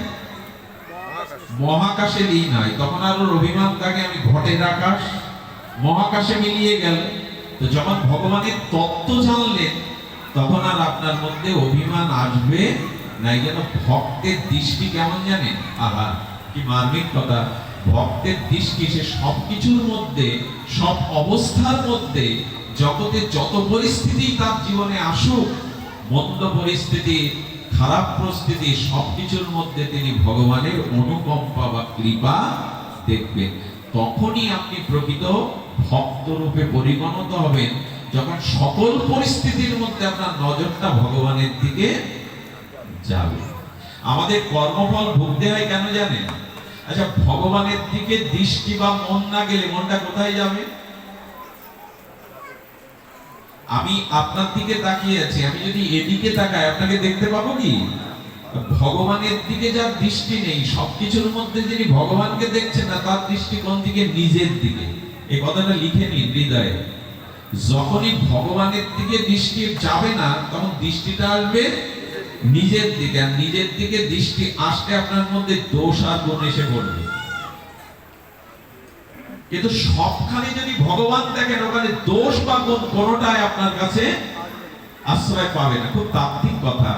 তাত্ত্বিক কথা তো এখন মানুষ শুনতে চায় না। বিশেষ করে মায়েরা ঘুমিয়ে পড়ে তত্ত্ব কথা বললে, কারণ তারা একটু লীলা কথা শুনতে চায়। কিন্তু তত্ত্ব না জেনে লীলায় প্রবেশ করা উচিত নয়। আপনার শুনুন, যখনই দৃষ্টি নিজের দিকে এলো, তখন আপনার মধ্যে কি এসে যাবে? তখন নিজের গুণগুলো দেখতে শুরু করবে। আমার মধ্যে এই গুণগুলো আছে, আমি জ্ঞানী, আমি পণ্ডিত, আমি রূপবান, আমি রূপশ্রী, আমার এই গুণ আছে। যখনই গুণ দেখবেন, তখনই আপনার ভিতরে অভিমান আসবে। দেখুন, অহংকার দূর করার একটাই পথ, সবকিছুর মধ্যে ভগবানকে দেখা।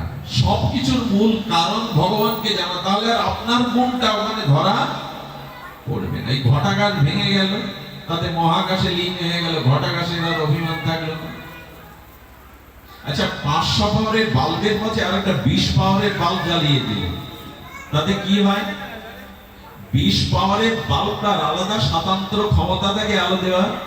একটু কথা বলুন, কি হয়? ওই 500 পাওয়ারের আলোর সাথে এর আলোটা লীন হয়ে যায়, স্বতন্ত্র ভাবে তার আলোর জ্যোতি আর দেখা।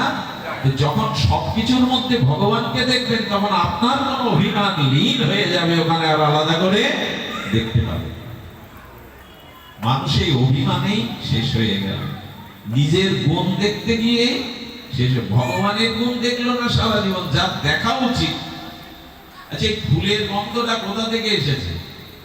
আমি ফুলকে আদর করছি, ফুলকে সম্মান করছি, একবারও লক্ষ্য করেছি এই ফুলের গন্ধটা কোথা থেকে এলো?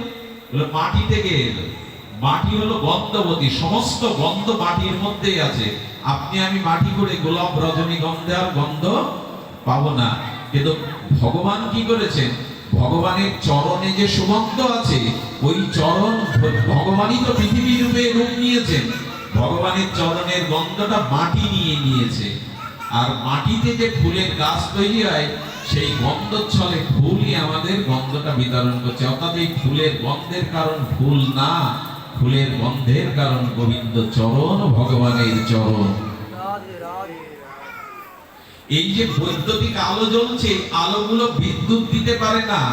এই আলোর উৎস সূর্য, সূর্য থেকে বিদ্যুৎ আলো নিয়েছে, তাই আলোগুলো জলবিদ্যুৎ বলি, সৌর বিদ্যুৎ বলি দিচ্ছে। আচ্ছা, আপনার ঘরে একটা চার্জার লাইট আছে, আছে তো অনেকের ঘরে। চার্জার লাইটটা 12 ঘন্টা চার্জ দিলে বিদ্যুৎ চলে গেল, চার্জার লাইটটা স্টার্ট করে দিলেন, এখন চার্জার লাইট যদি অভিমান করে বলে আমি আলো দিচ্ছি, এই অভিমান মানায় কি? বলে বিদ্যুৎ থেকে শ্বাস পেয়েছো, বিদ্যুৎ থেকে ধার নিয়েছো, তাই তুমি আলো দিচ্ছ। যে বাড়িতে বিদ্যুৎ নেই ওই বাড়িতে চার্জার লাইট কাজে লাগবে? একটু কথা বলুন, লাগবে? তো ভগবান বলছেন মূলত আমার দিকে দৃষ্টি না দিয়ে যখন তোমার দিকে দৃষ্টি দেবে, তখনই তোমার মধ্যে কি এসে যাবে? গুণ দেখতে পাবে। যখনই গুণ আসবে তখন তোমার অভিমান, তখন আর কবিগুরুর মতো বলতে পারবো না আমার মাথা মতো করে দাও হে তোমার চরণ ধুলা, আর বলা হবে না তখন আমি করেছি।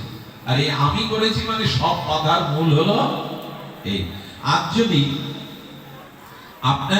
আর যদি ভগবানের দিকে দৃষ্টি না দিয়ে নিজের দিকে দৃষ্টি দেন, তাহলে দুটোই আসবে, গুণও আসবে, নিজের দোষটাও ভেতরে আসবে যে আমি এই এই অন্যায় এই এই পাপ করেছি। আর যখনই আপনি দোষ দেখছেন নিজের, তখন কি হবে জানেন? ওই দোষের কর্মফল তখন আপনাকেই ভুগতে হবে। আমি কথাটা কি করে বোঝাবো আপনাদের? এত হৃদয় বারবার মনে হচ্ছে এইটা হৃদয়টা তত্ত্বটা তুলে যদি আমি আপনাদের হৃদয়ে প্রতিষ্ঠা করতে পারতাম, তার মানে যখনই ভগবানের দিকে দৃষ্টি না দিয়ে আপনি আপনার দৃষ্টি দেবেন, তখন হয়তো আপনার ভিতরে গুণ বা দোষ দুটো আপনি দেখতে শুরু করবেন। তো গুণ দেখলে অভিমান আসবে, আর দোষ দেখলে কি হবে? দোষ দেখলে আপনার চিত্তে প্রসন্নতা আসবে না, ওই দোষের কর্মফলের ভাগী আপনাকে তখন হতে হবে। এখন এই দোষ গুণ না দেখে যদি ভগবানকে দেখেন, প্রেমিক ভক্ত ভগবানকেই দেখে, যাহা যাহা নেত্র পড়ে তাহা তাহা কৃষ্ণ স্ফুরে। গোপীগণ কি বলছে? গোপীগণ বলছেন যেখানে যেখানে আমাদের দৃষ্টি পড়ে সেখানে আমরা গোবিন্দকে দেখি। লাল চশমা পরলে যেমন হয় সবকিছু লাল দেখায়, আপনি সবকিছুর মধ্যে ভগবানকে যদি দেখতে শুরু করেন, তাহলে দেখবেন আপনি দোষ বা গুণ কোনোটাতেই আটকে যাবেন না। আর দেখুন, যদি দোষ দেখেন তাও ফেসে গেলেন, যদি গুণ দেখেন আরো আটকে গেলেন। এই জন্য ঠাকুর মশাই একটা অপূর্ব বাণী দিয়েছেন, বলো পাপ আর পূর্ণ, পাপ এবং পূর্ণে দুটোই বাধা, এই দুটোই সরিয়ে ফেল। পূর্ণ যেমন বাধা, পাপও বাধা। বলি এই দুটো সরিয়ে কি রাখবো? বলে ভক্তিকে রাখো। ঠাকুর মশাই বললেন পূর্ণ সে সুখের দাম, তার না লইও নাম, পাপ পূর্ণ দুই পরিহর। পাপও রেখো না, কাটা ফুটেছে তো, কাটা ফুটলে আরেকটা কাটা দিয়ে বের করো, ওই বৃত্ত কাটাটা বের করে দুটো কাটাই ছুঁড়ে ফেলো। যে কাটা দিয়ে কাটা বের করেছো কাটা যত্ন করে রাখার দরকার নেই। পূর্ণ আর পাপ দুটোই ছেড়ে দিয়ে ভক্তিটাকে রাখো, ভজনটাকে রাখো। এটা গৌড়ীয় বৈষ্ণবের বৃত্ত। এই জন্য নিজের ভিতরে দোষ এবং গুণ তখনই আপনার পরিলক্ষিত হবে যখন দৃষ্টিটা ভগবানের থেকে সরে এসে আপনার। আর এতে কি হবে জানেন? গীতার সেই মার্মিক শ্লোক, এতে তখন আপনার কর্মফল এড়ানো যাবে না, পাপ হতে মুক্তি আপনি পাবেন না। সুসমীক্ষা মানা ভুঞ্জান এবর্ত কৃতম, তখন আপনার কর্মফল ভুগতে হবে যদি ভগবানের দিকে দৃষ্টি না দিয়ে নিজের দিকে দৃষ্টি দেন।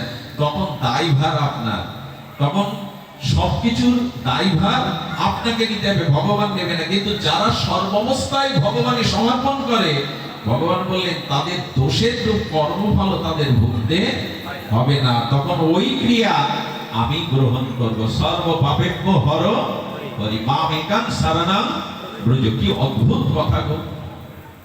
লোকগুলো খাড়া দিয়ে ওটিগুলো ভাবলে যে আপনি যতদিন ভগবানের দিকে ভক্তির দৃষ্টি দিয়ে না তাকাবেন, ততদিন দায়ভার আপনার, কর্মফল আপনাকে কোটি জন্ম ভুগতে হবে, কর্মফল থেকে আপনি নিষ্কৃতি পাবেন না। কিন্তু সর্বময় যদি ভগবানকে সমর্পণ করেন, তখন আর দায়ভার আপনার নাই। সর্ব পাপেভ্য হর হরি। এরপরেও এই তত্ত্ব জানার পরেও আমি কেন কর্তৃত্ব অভিমান করব? সব যদি তার ভার হয়। এই জন্য বলেছেন যৎ করোষি যদন্নাসি যজ্জহৌষি দদাসি যৎ তপস্যসি কন্তেও তৎপুরুষ মদার প্রণাম। আচ্ছা, এই যে মদার প্রণাম বলেছেন আমাকে অর্পণ করো, তুমি যজ্ঞ করো, হোম করো, এমনকি বলেছেন যা কিছু করো। আচ্ছা, যা কিছু করো ভগবানকে অর্পণ করো, কথাটার ব্যাখ্যা কি এই হবে যে আমি চুরি করলাম, চুরি করে ভগবানকে অর্পণ করলাম? ভগবান এই চুরি যা কিছু তোমাদের, আমি চুরি করেছি, আমি অন্যায় অপরাধ করেছি, তোমাদের সমর্পণ করলাম। গোবিন্দ বলছেন সমর্পণ করতে হবে, তবে এরকম না যে আমি চুরি করেছি সাজাটা তুমি ঘাটো।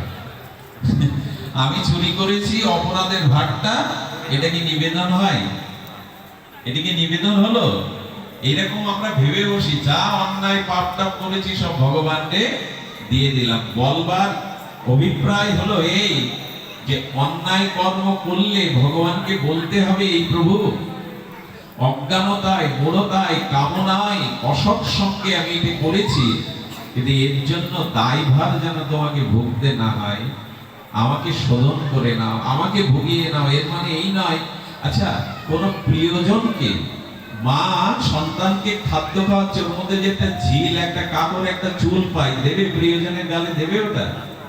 মা কি দেয়? প্রিয়জনকে খারাপটা দেওয়া যায়? আপনি ভগবানকে কিরকম ভালোবাসেন যে তাকে আপনার অন্যায় কর্মটাও দিয়ে দিচ্ছেন, সাজার ভারটাও বলছেন ভগবান তুমি নাও পাপ কর্ম। প্রিয়জনকে মন্দটা দেওয়া যায় বাবা? বিষ দেওয়া যায় প্রিয়জনকে? আপনি ভগবানে অর্পণ করবেন মানে আমরা মনে করি যা পাপ তাপ করবো সব ওইখানেই ভোগতে হয়, প্রভু তুমি ভোগো।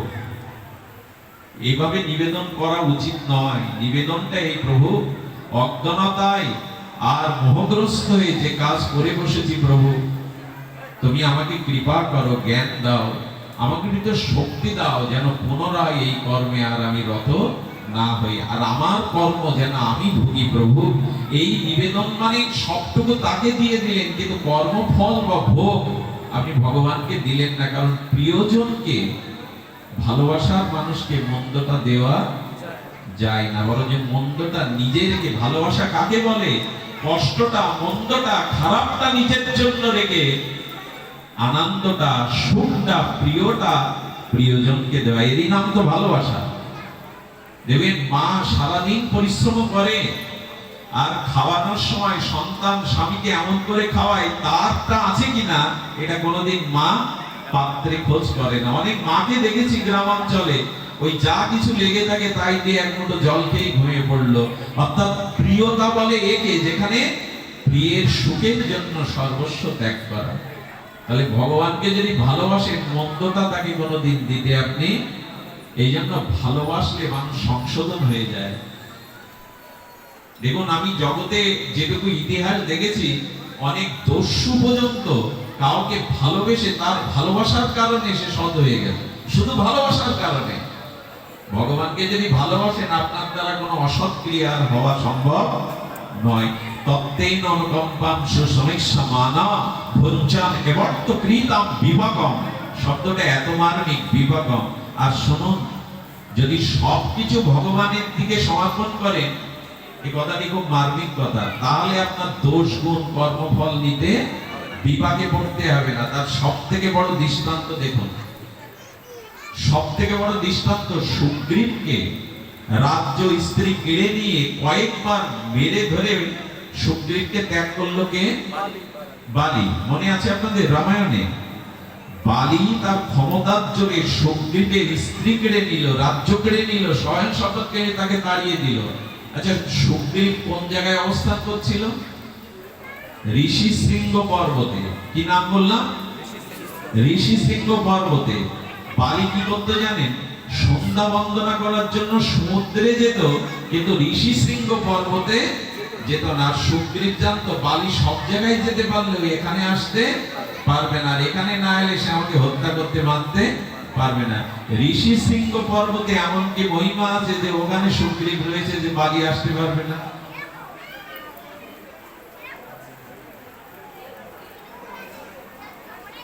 কি রয়েছে? কোলাহল। এই বাচ্চাগুলিকে সরিয়ে দিন না, আমি সরিয়ে দিন।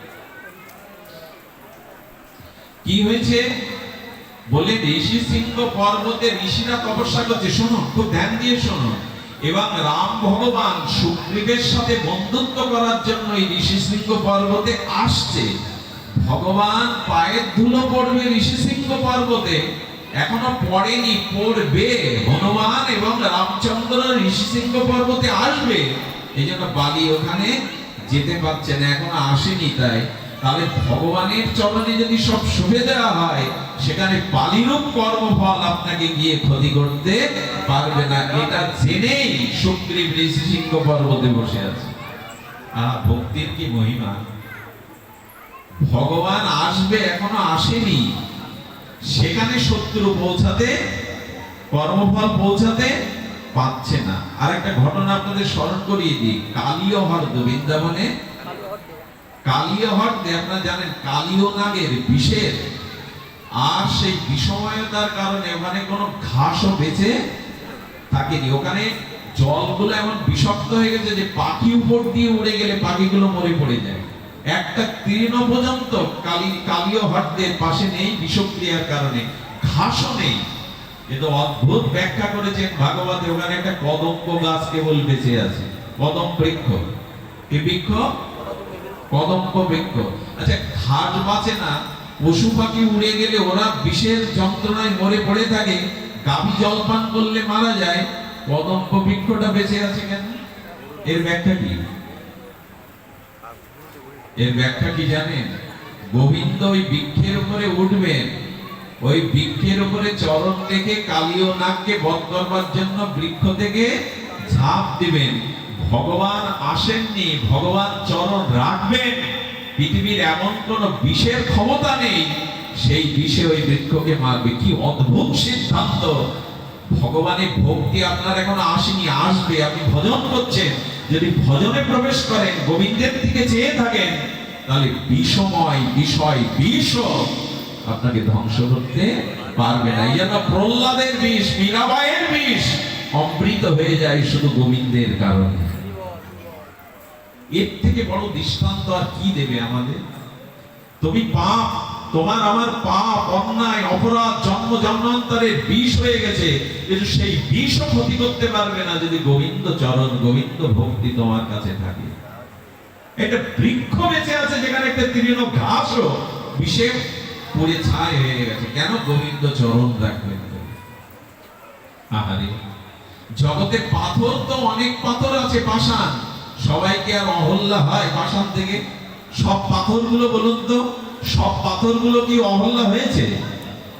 ওই পাথরটা অহল্যা হলো কেন? বলে উনি রামের দিকে চেয়েছিলেন, উনি প্রভুর চরণের দিকে নাম আশ্রয় করেছিলেন, তাই জঙ্গলে অনেক পাথর থাকতেও ওই পাথরটাই প্রভুর পদবস্পে মানবিক হয়ে গেল। তেমনি পাপের দ্বারা আমিও যদি পাথর হই, ক্ষতি নেই, ভগবানের দিকে দৃষ্টি দাও, কোনো না কোনো দিন তার চরণে স্পর্শে তুমিও তোমার এই জড়ত্ব ঘুচে, পাথর ঘুচে তুমিও প্রেম ভক্তি পাবে, তুমিও পাবে। এই জন্য দৃষ্টি দাও, ভগবানের দিকে দৃষ্টি দাও, তাকে সমর্পণ করো, এখানে বিষ অমৃত হয়ে যায়। দৃষ্টি আছে তো ভগবানের দিকে। কর্মফল, রোগ শোকে ভুগে যন্ত্রণা কাতর বলি, ভগবান আমার প্রতি এই কষ্ট, এই যন্ত্রণা কেন? যন্ত্রণার অবসান সেদিনই হবে যেদিন ভগবানের দিকে আমার দৃষ্টি যাবে, তার প্রতি আমার সমর্পণ ভাব আসবে, সেই দিনই আমাদের জীবনে আর সর্বকল্যাণ, সর্বমঙ্গল আর আসবে। সেই মঙ্গল যদি আসতেই হয়, তবে কবিরাজ কৃষ্ণ গোস্বামী এই শ্লোকটি আস্বাদন করে আমরা পাঠ বিশ্রাম করব। জানি না, একটু শান্ত থাকা উচিত। মানুষের ভিতরে ব্যস্ততা, কোলাহল এগুলো থাকতেই পারে, কিন্তু উচিত নয়, কারণ হরি কথা আমরা সর্বদা সবসময় পাই না। একটা জিনিস জানবেন, ভগবান বিশেষ কৃপা যদি কোনো জীবের প্রতি করে, সেই দিন সে সাধু সঙ্গ হরিকথা শোনার ভাগ্য পায়। বিশেষ কৃপা যখন ভগবান কারো প্রতি করে, উপায় একটাই, ব্রহ্মাণ্ড ভূমিতে কোনো ভাগ্যবান জীব চির চেনা সেই কথা, তবু আবারও জানতে হবে, বারবার শুনতে, ব্রহ্মাণ্ড ভ্রমিতে কোনো ভাগ্যবান জীব গুরু কৃষ্ণ প্রসাদে পাই ভক্তি লতা বীজ, মালি হইয়া করে সেই বীজ আরোপণ, শ্রবণ কীর্তন জলে করায়ে সেশন। অর্থাৎ এই ঘুরতে ঘুরতে, সাধু সঙ্গ ভ্রমণ করতে করতে, কবে কোন ভাগ্যবান, কোন ভাগ্যবান? মানে সবাই ভাগ্যবান নয়। এই জগতে জন্ম মৃত্যু ভ্রমণ করতে করতে যেদিন তুমি সাধু সঙ্গ পাবে, গুরু কৃপা পাবে, কোন ভাগ্যবান, সকলে ভাগ্যবান নয়। এই গ্রামে অনেক মানুষ আছে, দেখবেন এখন আহার নিয়ে ব্যস্ত, গল্প নিয়ে ব্যস্ত, কেউ বা টিভি নিয়ে ব্যস্ত, আইপিএল নিয়ে ব্যস্ত। গ্রামে অনুষ্ঠান হচ্ছে, বাইরে থেকে কত ভক্ত এসেছে, সকলেই সাধু কৃপার সঙ্গ পায় না কেন? কোন ভাগ্যবান জীব অনন্ত ব্রহ্মাণ্ডের মধ্যে ভ্রমিতে ভ্রমিতে জন্ম মৃত্যু চক্রে ভ্রমণ করতে করতে সেই দিন আপনি ভাগ্যবান যদি সাধু কৃষ্ণ সাধুগুরু প্রসাদে পায় ভক্তিলতা। ভক্তিলতা বীজটা কি? বীজ ছাড়া তো বৃক্ষ হবে না। ভক্তিলতা বীজ কি বাবা, যেটা সাধু সঙ্গে পাওয়া যায়? ভক্তিলতা বীজটা হলো শ্রদ্ধা। বীজ না হলে বৃক্ষ হবে? তো সেই বীজটা কি বললাম? শ্রদ্ধা। আদৌ শ্রদ্ধা। শ্রদ্ধা মানে কি? সাধুর প্রতি, শাস্ত্রের প্রতি যদি সুদৃঢ় বিশ্বাস আছে, তার নাম শ্রদ্ধা। এখানে হচ্ছে বারবার ঘড়ি দেখছি, বারবার মনে হচ্ছে গরমে আর কতক্ষণ বসতে হবে, এ বেটা তো সময় কাণ্ড জ্ঞান নেই, কখন ঘড়ি দেখবে, কখন ছাড়বে। এটা শ্রদ্ধা নয়। 3 ঘন্টা ধরে সিনেমা হলে মানুষ বুঝতেই পারে না কতটা ঘামছে, কতটা কি। একটা টি20 ম্যাচও কয় ঘন্টা লাগে, হাততালি, খাওয়া দাওয়া, আনন্দ ভক্তি করে, অথচ 2 ঘন্টা হরিকথা শুনতে গিয়ে অর্ধেক মানুষ ঝিমায়, অর্ধেক মানুষ ঘুমায়। মুখের দিকে তাকালে মনে হয় আর ভার নিতে পারছে না, এবার ছেড়ে দিলেই হয়। এর একটাই কারণ, তার ভিতরে শ্রদ্ধা নাই। প্রেমে সাবধানতা আসে, যেখানে প্রেম আসে দেখবেন সেখানে খুব সাবধানতা আছে। এই জগতে নরনারীরও কামুক প্রেমে দেখবেন কত সাবধানতা। আমাদের যেন কেউ দেখে না ফেলে, আমাদের এই কথাটা যেন বাইরে প্রকাশ না হয়, কত সতর্ক থাকে। তো যার সাথে ভগবানের প্রেম আসে সে কখনো হরি কথাতে সাবধানতা ছাড়া অসাবধান হতে পারে না। প্রেম যেখানে, সেখানে সাবধানতাটা আপনিই আসে। সব গোপন করতে চায়, এ কথা কেউ না জানুক, আমাদের কেউ না দেখুক, এ কথা ফাঁস না হয়ে যাক।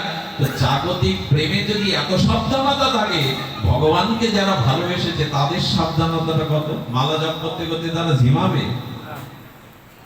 না? না, ঝিমাবে না। প্রেম থাকলে সেখানে সাবধানতা আসে। সম্পদ যার আছে সে সতর্ক থাকে, সম্পদ যাতে নষ্ট না হয়। হরিকথা এসে যারা ঘুমায়, ঝিমায়, অলসতা করে, জানতে হবে অনেক জন্মের অপরাধ আদি তার চিত্তে বাসা বেঁধে গেছে। নাহলে এহেন সাধু সঙ্গে যার শ্রদ্ধা হলো না, গোবিন্দ বলেন শ্রদ্ধা না হলে সে কিছু পাবে না। তাহলে ভক্তিলতা বীজ কাকে বললাম? শ্রদ্ধা। শ্রদ্ধাবান জন হয় ভক্তি অধিকারী। আর বীজ বপন করলে হবে না, তাতে কি দিতে হবে? জলসাদ দিতে হবে। বলছেন শ্রবণ কীর্তন জলে করায়ে সেশন। এই শ্রদ্ধারও বীজে তুমি শ্রবণ কীর্তন করো। আজ আমি বছরে হয়তো একবারই পাগলা দিয়ে আসলাম, একবার না, 6 মাস অন্তর না। বীজে যেমন প্রত্যহ জল দিতে হয়, তেমন সাধু সঙ্গে হরি কথাটা প্রতিদিনই শুনতে হয়। যদি বাস্তবিক শোনার পরিবেশ না থাকে, তবে নেটে শুনুন, যন্ত্রে শুনুন, কোথাও না কোথাও একটা হরি কথা আপনার জীবনের অর্থ বদলে দেবে। কোন সিদ্ধান্ত, একটা কথাই আপনার জীবনকে পরিবর্তন করে দেবে। সর্বদা হরি কথার মধ্যে থাকুন। জল সিঁচন করতে হবে, নালে বৃক্ষ বাঁচবে। সেই দীক্ষা নিয়েছি, সেই 1 বছর 2 বছর অন্তর একটু হরি কথা শুনি, এরকম না। কথায়ন্তশ্চ মান নিত্যম, প্রতিদিন আমার কথা শ্রবণ কর। এর মধ্যে অনেক মুখ আছে দেখেছি 50-60 কিলোমিটার দূরে চলে যায়। এমন মানুষ আছে এরা ছুটে আসে। কেন? কারণ জল দিতে হবে, নালে বীজ বৃক্ষে রূপান্তরিত। হরি কথাটা শুনুন, সাধুর সঙ্গে হরি কথা অভ্যাস করে তুলুন, পথ হারাবার সম্ভাবনা থাকবে না। আর কি বলছেন? উপজিয়া বাড়ে লতা ব্রহ্মাণ্ড ভেদি যায়, বিরজা ব্রহ্মালোকে ভেদি পরম ব্রহ্ম পায়।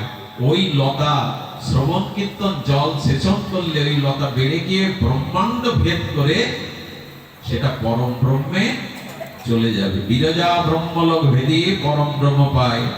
তবে যায় তদুপরি গোলক বৃন্দাবন, কৃষ্ণ চরণ কল্প বৃক্ষে করে আহরণ। তাহা বিস্তারিত হইয়া ফলে প্রেম ফল, ইহা মানি সেচে নিত্য শ্রবণাদি জল। কিন্তু বাধা হলো আগাছা।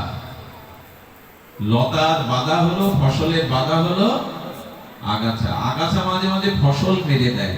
আমাদেরও দুর্দশা তাই। যা একটু দীক্ষা পেয়েছি, যা একটু সাধুসঙ্গ করেছি, যা একটু হরিনাম আশ্রয় করেছি, কিন্তু উপশাখা এসে ফসল শেষ করে দিল। সেই উপশাখা কি?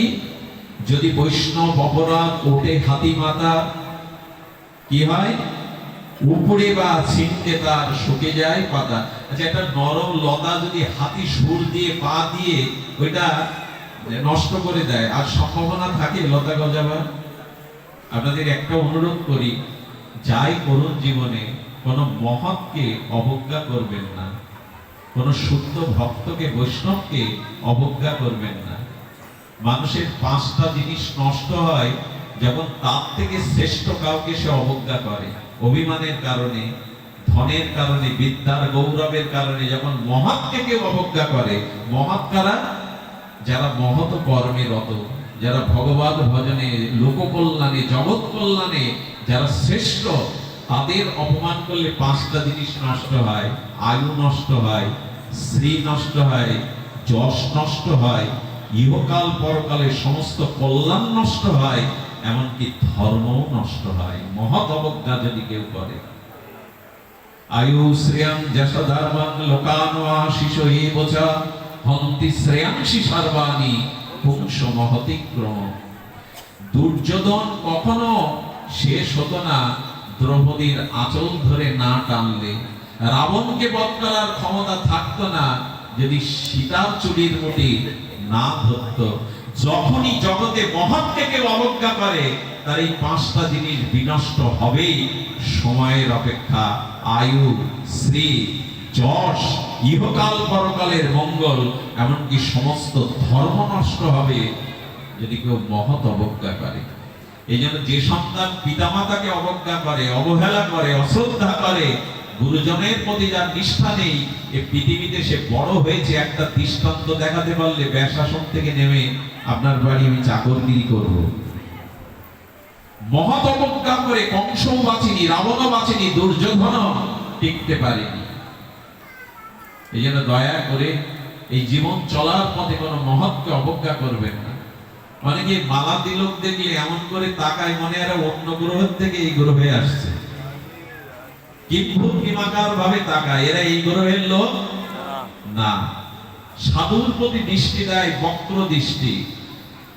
দয়া করে কোনো মহৎ অপরাধ করবেন না, ভগবান ভজন করে এগোতে পারবেন না।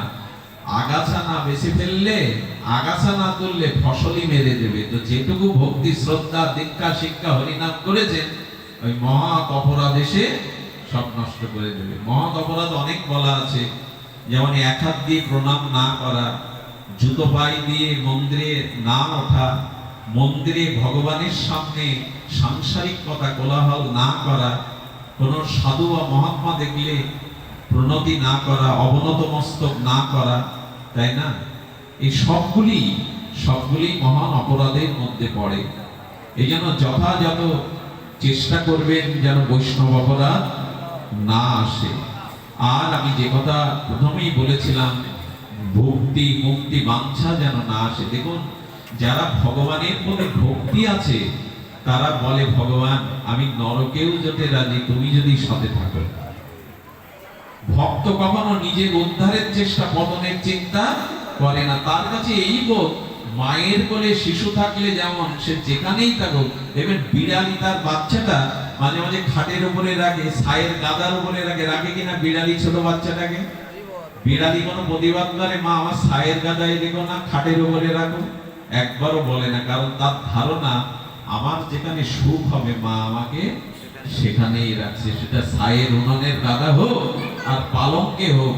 বিড়ালির বাচ্চা জানে আমার মা আমার সুখের জন্যই বারবার স্থান পরিবর্তন করছে। তেমন ভক্ত ভাবে, তোমায় ভালোবেসেছি, সব তোমাকে দিয়েছি, আমি নরকেও যেতে রাজি, তুমি যদি সাথে থাকো। তো ভগবান সাথে থাকলে নরক কি আর নরক থাকে? নরক আর নরক থাকে না। এই জন্য বলি কি, তার উপরে শোকে দিন। আর যদি না দেন, তাহলে কিন্তু মানসিক যন্ত্রণার হাত থেকে কোনো জন্মে আপনি রেহাই। যতদিন তার দিকে দৃষ্টি, তাকে ভালো না বাসতেন, ততদিন কর্মফল আপনাকে ছেড়ে দেবে না। আর কর্মফলের কারণে আপনাকে দুঃখ, যন্ত্রণা, কষ্ট এগুলি ভোগ করতে হবে। যাই হোক, অনেক শুষ্ক কথা বলেছি, সামনে একটু লীলা কথা বলে আমরা পাঠ বিশ্রাম করি। আগামীকাল রাম নবমী, এই তিথিটা মহাপ্রভুর অনুমোদিত। আমরা এই দিনটা গৌড়ীয় বৈষ্ণবরা উপবাসের দ্বারা মধ্যাহ্নে রঘুপতি রামচন্দ্রের অভিষেকাদি করব। এই অভিষেক কালকের যে রামনবমীর আগামী একটু রাম কথা, সামান্য কথা সুদর্শ নিয়ে আমরা পাঠ বিশ্রাম করব। সেটা হলো শবরীর একটু ইতি কথা। একটু ভক্ত চরিত্র না বললে ভগবান সন্তুষ্ট হন না। শবরী ছিল ডোমের কন্যা। এইটুকু 2-5 মিনিট আমরা তার মধ্যে বিশ্রাম দেব। আসলে একটা তাপদাহ আছে, আজকে তাপটা অনেক বেশি, সবাই শ্রান্ত ক্লান্ত, এত বড় একটা পূজার উৎসব, তাই জন্য আমি বিশ্রাম দেব। তবে এইটুকু শুনুন, শবরী ছিল ডোমের কন্যা। আচ্ছা, যে ভগবান পায় সে নিচ তুলে এরকম অভাবের মধ্যে জন্মালো কেন? যিনি ভগবান পান তার পূর্বজন্মের কোনো স্বীকৃতি না থাকলে ভগবান তার দুয়ারে যায় বাবা? তো শবরী ডোমের কন্যা হলো কেন? যিনি ভগবান যার দুয়ারে গেলেন সে আত্মজ হলো। কেউ তাকে সমাজে দেখতো না, কেউ তাকে সমাজে খেলতে নিত না। আত্মজ বলে দূরে সরে ছবি না তো ছায়া ডিঙানো পা, কেউ খেলতে নিত না, সমাজে তাকে উঠতে দিত না। কারণ কি জানেন? এই শবরী পূর্বজন্মে ছিল রাজরানী। কি ছিল? রাজরানী। রাজার সাথে উনি একবার কাশীতে যান। কাশীর গঙ্গা হাওয়া রাজার শরীর ভালো হবে, তাই কাশীর গঙ্গার তীরে একটা অট্টালিকা ভাড়া করেছিলেন রাজা। আর চারিদিকে পাহারাদার বসানো, রাজা রানী। তো রানীমা দেখছেন ভোরবেলা ভক্তরা গঙ্গায় স্নান করছে। রাজাকে বলছেন, রাজা সম্রাট, আমি একটু গঙ্গা স্নানে যাব। রাজা ছিল ভগবান বিমল। বলে, তুমি কি সাধারণ ওদের মতো কাঙাল ভিখারি সাধু যে তুমি গঙ্গায় সবার মধ্যে স্নান করবে? রানীর ওখানে মানায় না। রানী ওইভাবে গিয়ে গঙ্গায় সবার মাঝে স্নান করতে পারে না, গঙ্গা জল তুলে ঘরের মধ্যে স্নান করে। এটা রাজকীয় সম্মান, রাজকীয় উপাধি আছে। খুব ধ্যান দিয়ে শুনুন, লীলাটি বড় মাধুর্যময়, বড় শিক্ষণীয়। রানী 7 দিন থেকে কাঁদলো, একদিনও গঙ্গার তীরে থেকে আমাকে গঙ্গা স্থানে যেতে দিল না। আমি কেন রানীর উপাধি পেলাম, কেন রাজার ঘরে এলাম? আমি যদি ভিখারিনী হতাম তবু আমি গঙ্গা স্নান করতে। গঙ্গার তীরে সাধুরা ভাগবত বলছে, রানীর বড় ভাগবত প্রিয়, হাত জোড় করে কাঁদছে, ওগো আমি ছদ্মবেশে যাব, আমাকে একদিন একটু হরিকথা শোনার সুযোগ দাও, আমাকে একবারের জন্য যেতে দাও। রাজা কড়াভাবে নিষেধ করে দিল, তোমাকে ওখানে যাওয়া কি? ওই বকবক শুনবে ওর মধ্যে বসে? তুমি রানী, তোমার একটা মর্যাদা আছে, কেউ চিনে ফেলবে, যাওয়া যাবে না।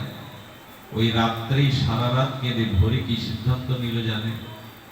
ভোরে সিদ্ধান্ত নিল, মনুষ্য জন্ম পেয়ে পাশে স্রোতস্বিনী পবিত্র গঙ্গা থাকতেও যে স্নান করতে পারি না শুধু রানী হয়েছি বলে, সাধু সঙ্গে হরিকথাও শুনতে যেতে পারি না শুধু উপাধি আছে বলে মহারানী, তবে এই জীবন রেখে লাভ কি যদি ভজনই না হয়? ভোরবেলা রাজাকে ফাঁকি দিয়ে গঙ্গায় ডুব দিতে দিতে বলছেন, মা মা আমায় গ্রহণ করো, আমি এই শরীর নষ্ট করতে চাই। যে শরীরে গোবিন্দ ভজন হয় না, যে শরীরে ভগবান ভজন হয় না, যে শরীরে সাধু সঙ্গ হরিকথা হয় না, সে রানীত্ব থেকে আমার লাভ কি, উপাধি থেকে লাভ কি? গঙ্গায় আত্মহত্যা করলেন। এই মনে করতে করতে আমাকে নিচু ঘরে জন্ম দাও, আমাকে কাঙালিনী করো, আমাকে সর্বনিচ স্তরে জন্ম দাও, কিন্তু তোমার চরণে যেন ভক্তি হয়, যেন তোমাকে ভালোবাসতে পারি। এই চিন্তা করতে করতে গঙ্গায় উনি জীবন বিসর্জন দিলেন। আচ্ছা, আপনারা বলতে পারবেন এটা আত্মহত্যা নয়? না, আত্মহত্যা নয়। এটা ভজন করতে পারছে না বিদায় ব্যথা ব্যাকুলতায় এই দেহকে ছাড়লেন। আর গীতায় বলা আছে, মৃত্যুর সময় মানুষ যা চিন্তা করে পরবর্তী জন্মে তার সেই গতি হয়। এই রানীর আত্মা ওই ভাবতে ভাবতে ভগবানকেই প্রার্থনা করতে করতে গেল, প্রভু আমাকে নিচু করে দাও, আমাকে কাঙালিনী করো, ভিখারিনী করো, কিন্তু যেন ভজনে বাধা না হয়, যেন ভজন করতে পারি। দেখুন, এই জন্মে যারা ভজন সাধন করছেন এটা আপনার এক জন্মের নাম, অতীত অনেক জন্মে সুকৃতি আছে, তাই ভজনে আপনার রতিমতি এসেছে। সহজে পথে আসে না মানুষ। বহু জন্মের সুকৃতি সৌভাগ্য না হলে হরিতে রুচি হয় না, ভগবান ভজনে হরি নামে রুচি হয় না। যাদের হয়েছে এই গরম সৃষ্ট গরম, তারপরেও যারা এখানে আর মনোসংযোগ করে হরি কথা শুনতে এসেছেন, এটা আপনার এক জন্মের স্বীকৃতি নয়, অনেক জন্মেরই স্বীকৃতি। যারা হরি কথা বলে, যারা হরি কথা শ্রবণ করে, তাদের এক জন্মে নাই। গোপীগণ বললেন ভরিদা জানা, এরা বহু জন্ম ধরে এটা করছে, তাই তার রুচি এসেছে। জগৎ নিয়ে যারা মেতে আছে, পথ তাদের জন্য না। এই জগৎকে যারা ভোগ করতেই এসেছে, জগৎকে ভোগ করা যায় না, ভোগই তাকে ভোগ করে। তৃষ্ণা নিবারণ হয় না, তৃষ্ণা তাকে উপভোগ করে। এই জন্য সবরই এই চিন্তা করে মরে ডোমের কন্যা হয়ে জন্মালো। এত নিচু করে এলো, কিন্তু ছোটবেলা থেকে তার ওই যে পূর্ব জন্মের মৃত্যুর সময় তার সেই চিন্তাটা সংস্কার ভেতরে রয়ে গেছে। কোথায় হরি নাম, কোথায় হরি কথা, কোথায় রাম কথা, ছোটবেলা থেকে যায়, কিন্তু বিতাড়িত হয়। একদিন পাঠে শুনলো, গুরু কৃপা ছাড়া, সাধু কৃপা ছাড়া কারো ভক্তি হয় না। সেই দিন থেকে খুঁজতে লাগলো, জানলেন মাতঙ্গ ঋষি স্নান করতে আসে এই তপবনের ঘাটে। কি করে জানেন? ওই ঘাটটা মধ্যরাত্রে ওঠে ঝাড়ু দেয়, পথটা পরিষ্কার করে রাখে, যাতে গুরুর কৃপা হয়, আমার দিকে দৃষ্টি যায়। একদিন গুরুদেব দেখলেন, আমার অলক্ষ্যে এই পথটা কে পরিষ্কার করে, আমার অলক্ষ্যে কে আমাকে এই সেবা দেয়। দূরে দাঁড়িয়ে দেখলেন এক ডোমের কন্যা সবরী, সে এই কাজ। কিরে মা, তুই এটা করিস কেন? আমি নিচু কোলে জন্মেছি, তো আমাকে কি একটু করুণা করবেন, দীক্ষা দিবেন, আমাকে একটু ভগবানের নাম দিবেন? গুরু কৃপা ছাড়া শুনেছি সাধু কৃপা ছাড়া ভক্তি হয় না। বললেন মা, তুই আমার আশ্রমে আসিস। মাতঙ্গ ঋষির আশ্রমে গেলেন, সেখানে ব্রহ্মচর্য আশ্রম। শিষ্যরা বলল, বাবা এখানে মেয়েদের কোনো ব্যবস্থা, থাকবার ব্যবস্থা বা এখানে দীক্ষা শিক্ষার ব্যবস্থা নেই। যখন ফিরিয়ে দিল, কি করে জানে? আবার রাত দুপুর বেলা ওঠে আশ্রম আঙিনাটা ঝাড়ু দেয়, ওই সন্ন্যাসীদের পাত্রের জলগুলো নিজে কাকে করে বয়ে বয়ে ভরিয়ে রাখে। সব সন্ন্যাসী উঠে দেখে আশ্রম আঙিনা পরিষ্কার, জল ভরা। কে করে এই কাজ? আর মাঝে মাঝে ঝাড়ুগুলো জড়িয়ে ধরে সবরই। ওকে আমার কৃপা কবে হবে? গুরু কৃপা, বৈষ্ণব কৃপা কবে হবে? গুরুদেব একদিন দেখলেন এখানেও সবরই রাত মধ্যরাত্রে আশ্রম ঝাড়ু দেয়, আর সন্ন্যাসীদের জলগুলো পাত্রে ভরিয়ে দিয়ে যায়। একদিন ডাকলেন, আয় মা, আমার কাছে আয়, তোর এত ব্যাকুলতা? বলে, বাবা গুরু কৃপা না হলে ভগবানের কৃপা হয় না, আপনি কৃপা করুন আমায়। সেই দিন মাতঙ্গ ঋষি বললেন, মা আমি তোকে মন্ত্র দেব, আমি তোকে কৃপা করব, কারণ বাবার কাছে মেয়ের থাকতে কোনো বাধা নেই। আশ্রমে জায়গা দিলেন, বললেন মা আজ তোকে কৃপা করবে। স্নান করে মন্ত্র দিলেন। যখন উনি মারা গেলেন, মারা যাওয়ার আগে, দেহরক্ষার আগে গুরুদেব বলে দিয়েছিলেন, মা জঙ্গলে যাবি, একটা কুঠির বাঁধবি, আর কুঠির বেঁধে কি করবি জানিস? সারা দিন রামচন্দ্রের অপেক্ষায় থাকবি, আর জয় সিয়ারাম, জয় সিয়ারাম, জয় রাম এই নাম জপ করবি। আর প্রতিদিন একটা করে ফুলের মালা গেঁথে রাখবি, রাম যবে আসবে তার গলে পরিয়ে দিবি। বন থেকে দুটো মিষ্টি ফল তুলে রাখবি, প্রভু যদি আসে তাকে প্রসাদ দিবি। এই সবরই বাড়ি ছাড়লো কবে জানেন? দেখছে অনেক ছাগল বাঁধা, অনেক ছাগল দড়ি দিয়ে বাঁধা। মাকে বলছে, মা এই প্রাণীগুলো এখানে বাঁধা কেন? বলে, সবরই জানিস না, কাল তোর বিবাহ ঠিক করেছে, তোকে জানানো হয়নি? তোর বাবা পাত্র ঠিক করেছে আগেকার দিনে যা হতো, আর এই বিবাহে বরযাত্রী যারা আসবে তাদের খাওয়ার জন্য এই শাক শিশুগুলো আর তাদের খেতে দেওয়ার জন্য এদের রাখা হয়েছে। রাত্রে সবরই চিন্তা করছে, আমার জন্য এতগুলো প্রাণীকে হত্যা করা হবে।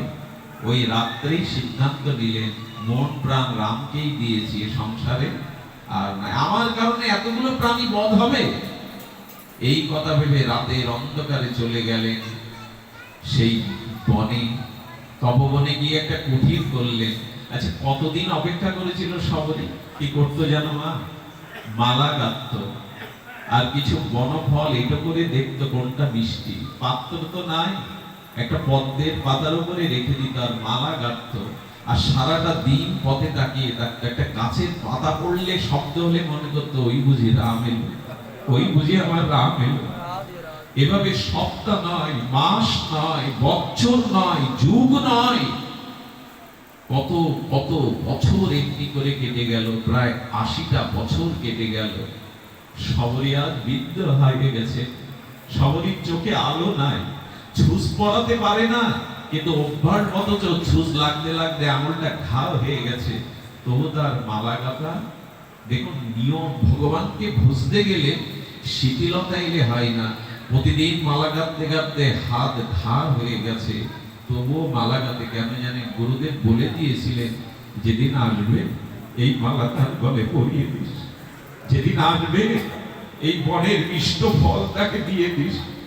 সবরই ভালো দেখতে পায় না, সবরই দৃষ্টি শক্তি কমে গেছে, চোখের জল পড়তে পড়তে পথ ভিজিয়ে ফেলেছে। হে রাম, হে রাম, হে রঘুপতি, হে রাঘবেন্দ্র, হে সীতাপতি, তুমি কবে আসবে? ভালোবাসার প্রতীক্ষায় ভগবানকে এনে দেয়। আপনি কতটা ব্যাকুল হয়েছেন ভগবানের জন্য যে ভগবান আপনার দুয়ারে আসবে। কতটা চোখের জল ফেলেছেন যে ভগবান সেই চোখের জলের পথ দিয়ে আপনার কাছে আসবে। অপেক্ষা করতে করতে করতে করতে কি করতেন জানেন? আমার রাম আসবে, বনে কত কাটা আছে, কাকর আছে, তাই প্রতিদিন আঁচল দিয়ে ঝাড়ু দিয়ে পথ পরিষ্কার করতে, যাতে রাম আসতে গিয়ে তার চরণ কমলে কাটা না বিদ্ধ হয়, না কাকর ফোটে। ভগবানের আসবার পথটা পরিষ্কার করতে করতে দেখতে পেত না, তারপরও অভ্যাস কত ঝাড়ু দিয়ে। আর মাঝে মাঝে কি করতে জানেন?